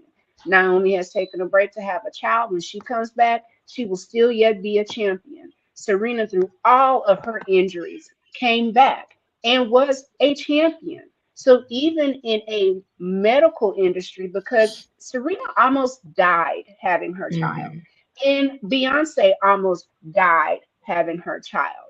So Miss Love has been in my ear and on my mind. And I would like to say, I do know some great white women, you got to put that out there. But I'm beginning to ask, why are you in certain positions where you are over authority? Why do you want to be a nurse and why do you want to be a teacher? And I think it is the power that you can yield either over a sick person or a child. And that's not how you do this. That's not going to work. You're going to have to stop. It's just at this point, the gig is up.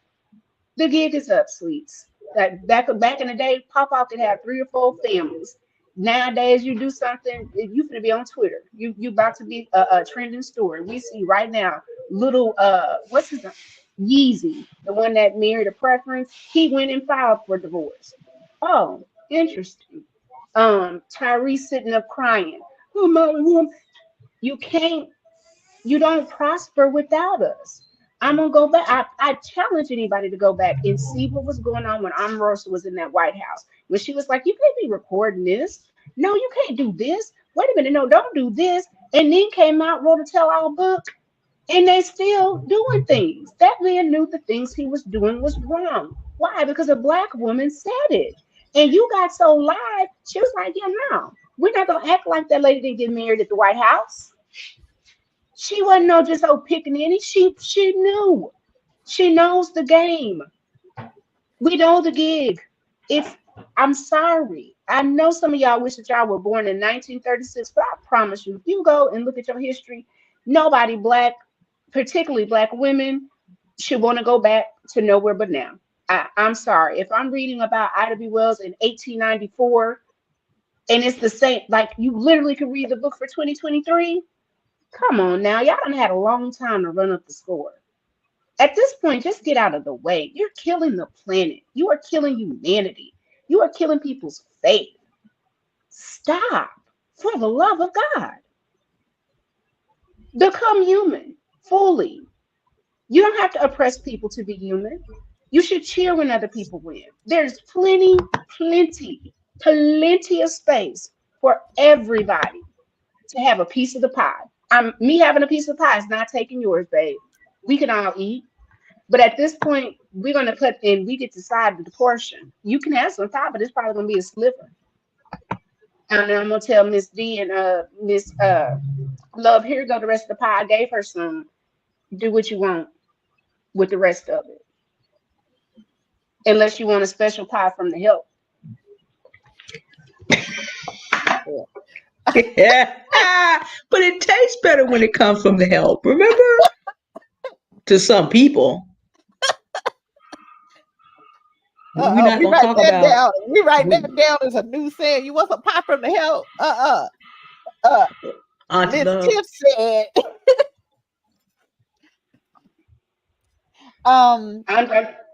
I really, again, I know I look at a whole broader thing and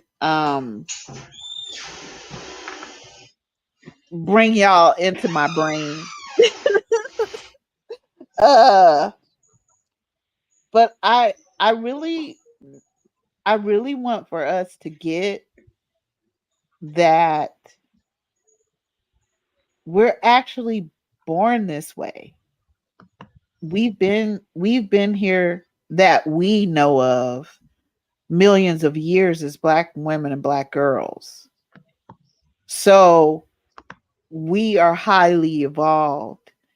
And I'd like for us to just think about what if we are actually elemental, even though you've been told something else? What if that's actually a belief that you can have? Because when you believe something, the way the brain works is that's usually you follow with behaviors because you believe that.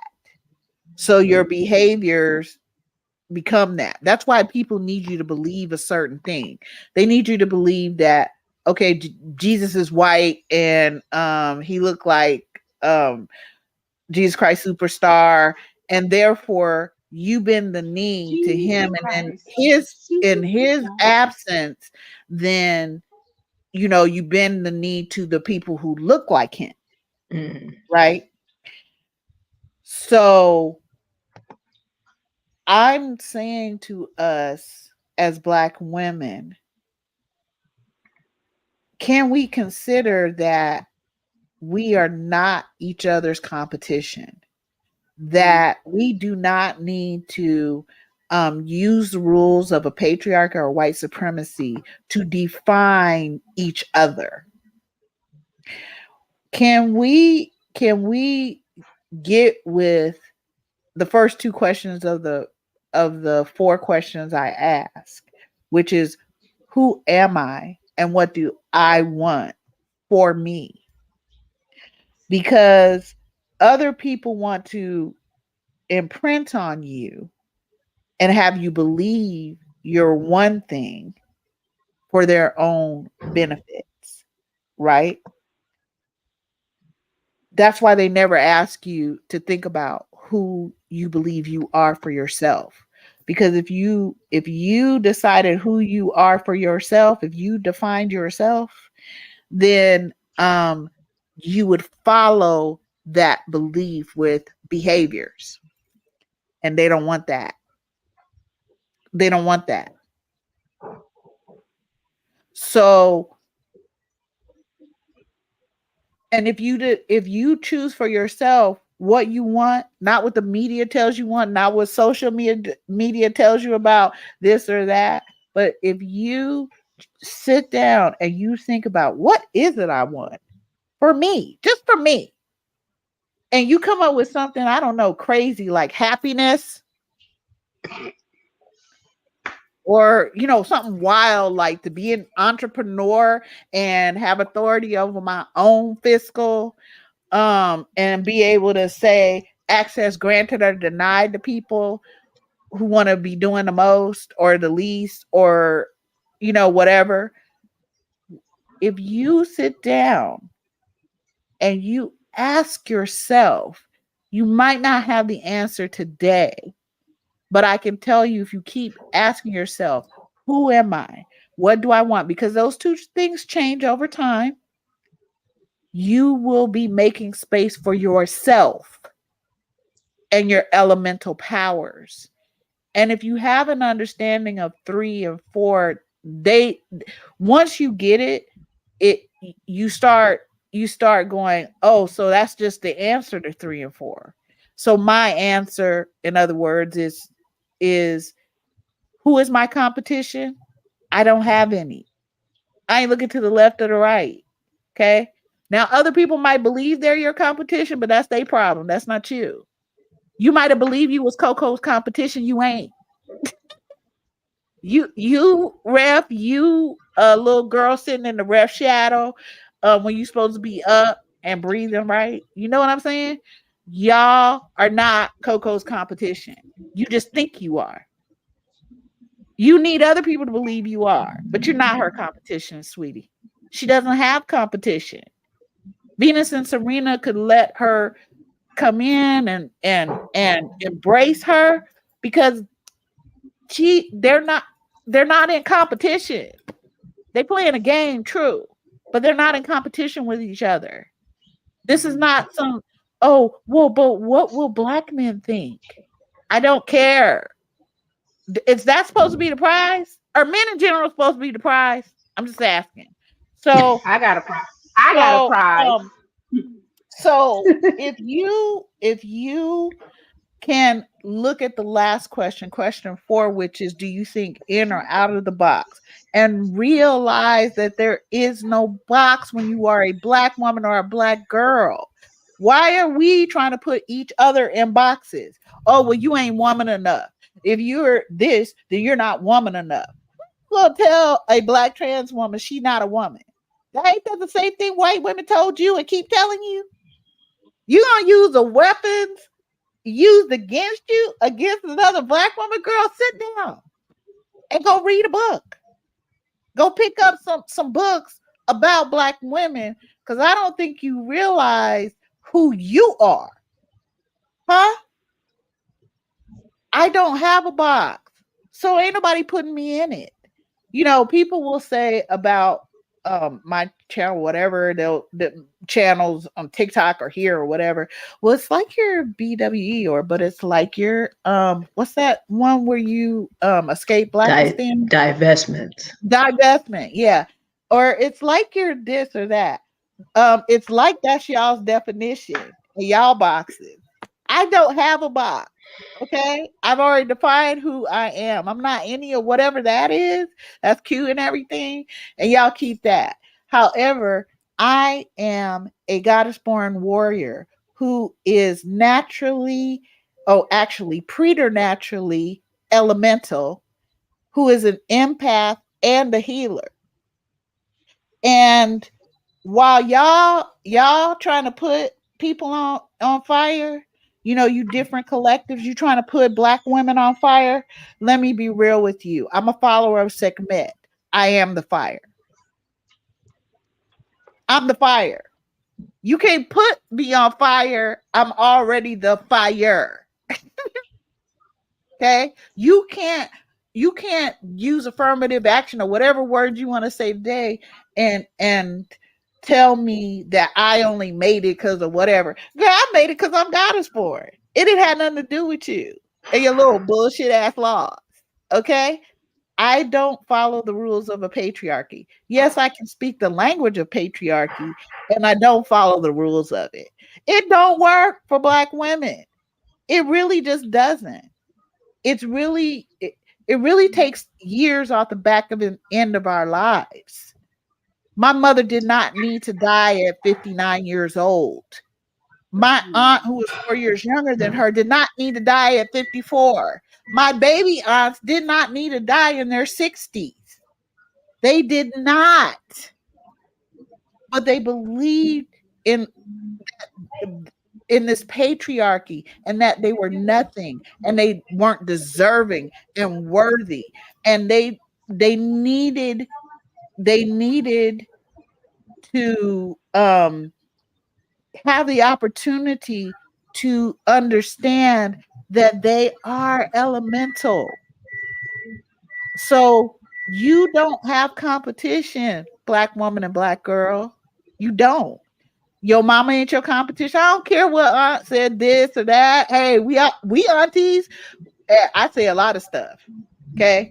But one thing is for sure, I know that we get to define ourselves. We get to choose what we believe about ourselves. And then we get to operate on based on our beliefs. And you get to say to these people who are trying to, what they call it, gaslight you. What I tell you, I'm the fire. I will put gasoline around the building allegedly and start pitching matches. What are you talking about? I don't know what you're talking about. Stop it. You are the fire. You don't have a box. You don't have competition. And if I could say anything about Coco, Venus, Serena, little Jasmine was doing the report, girl, she is like, oh, thank you for having looked me up. Oh my God, I love you. She's so cute. Oh my God. I just see goddess born everywhere I turn in black women.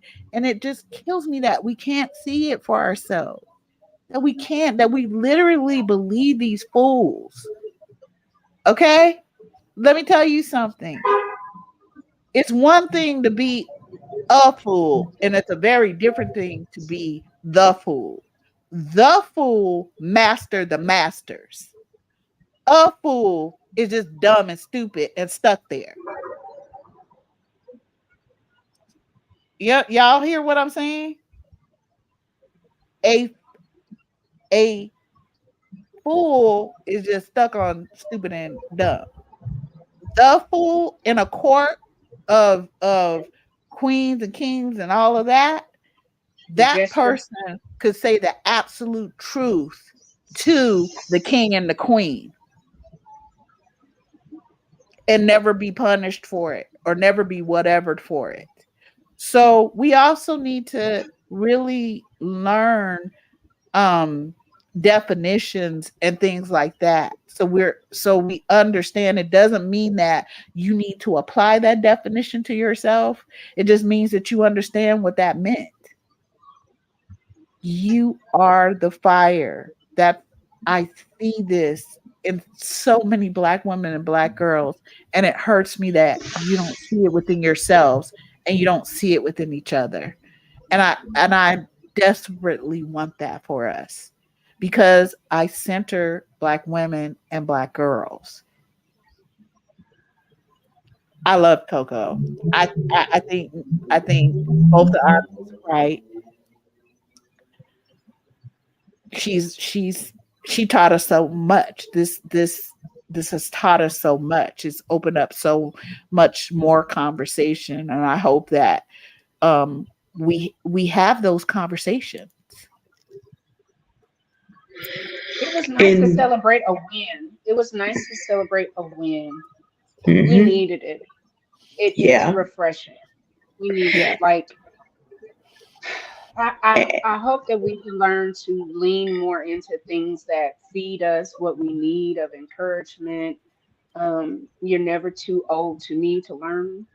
And we've all talked about the grace that she's demonstrated, and then being able to um, really appropriately thank Candy and then thank Mrs. Williams of what Orson she did. Williams. And yes, um, each generation has some very, very special, great women. And at this point in the Americas, if you ain't figured out, we gonna figure it out. I feel sorry for you. I feel sorry for you because we're One of not the great alone. things, oh, sorry. But no, One no, of the go ahead. great things about what Coco Golf did in its entirety,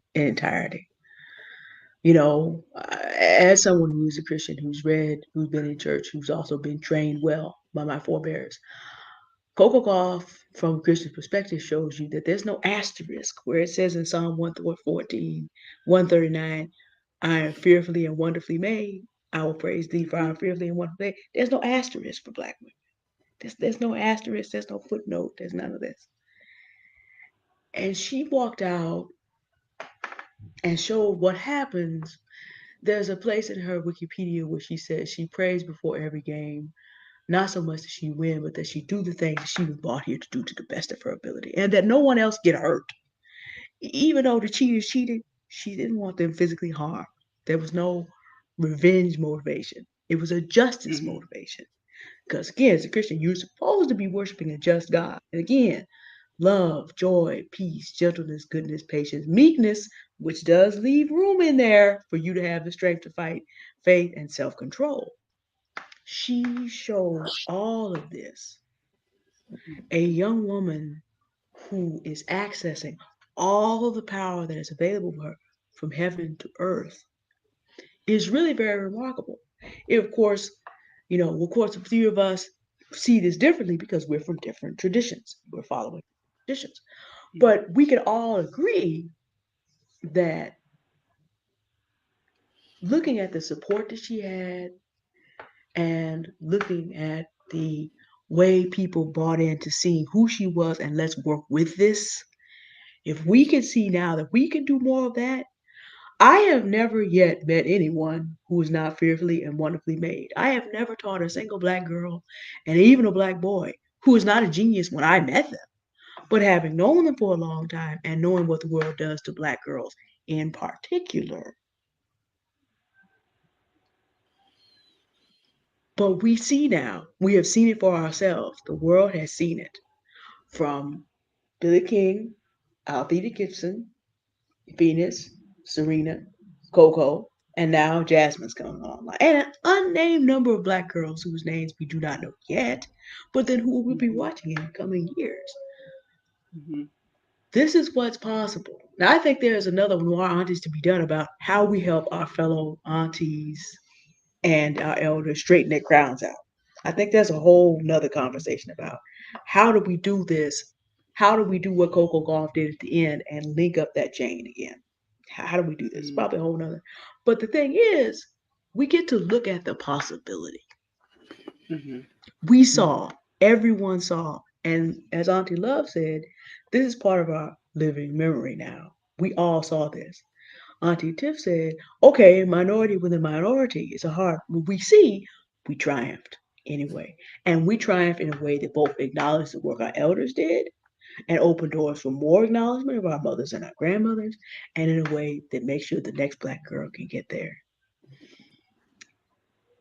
This was a pleasure, fellow aunties. And I hope all of you that are viewing also had a moment to just join this celebration and learn from it and learn through joy. Learn through joy. It's a new concept.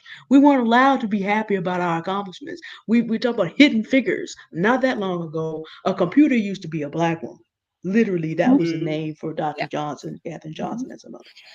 Now that we live in a time when people are openly trying to push stuff back, and we still get to come out here and learn through joy.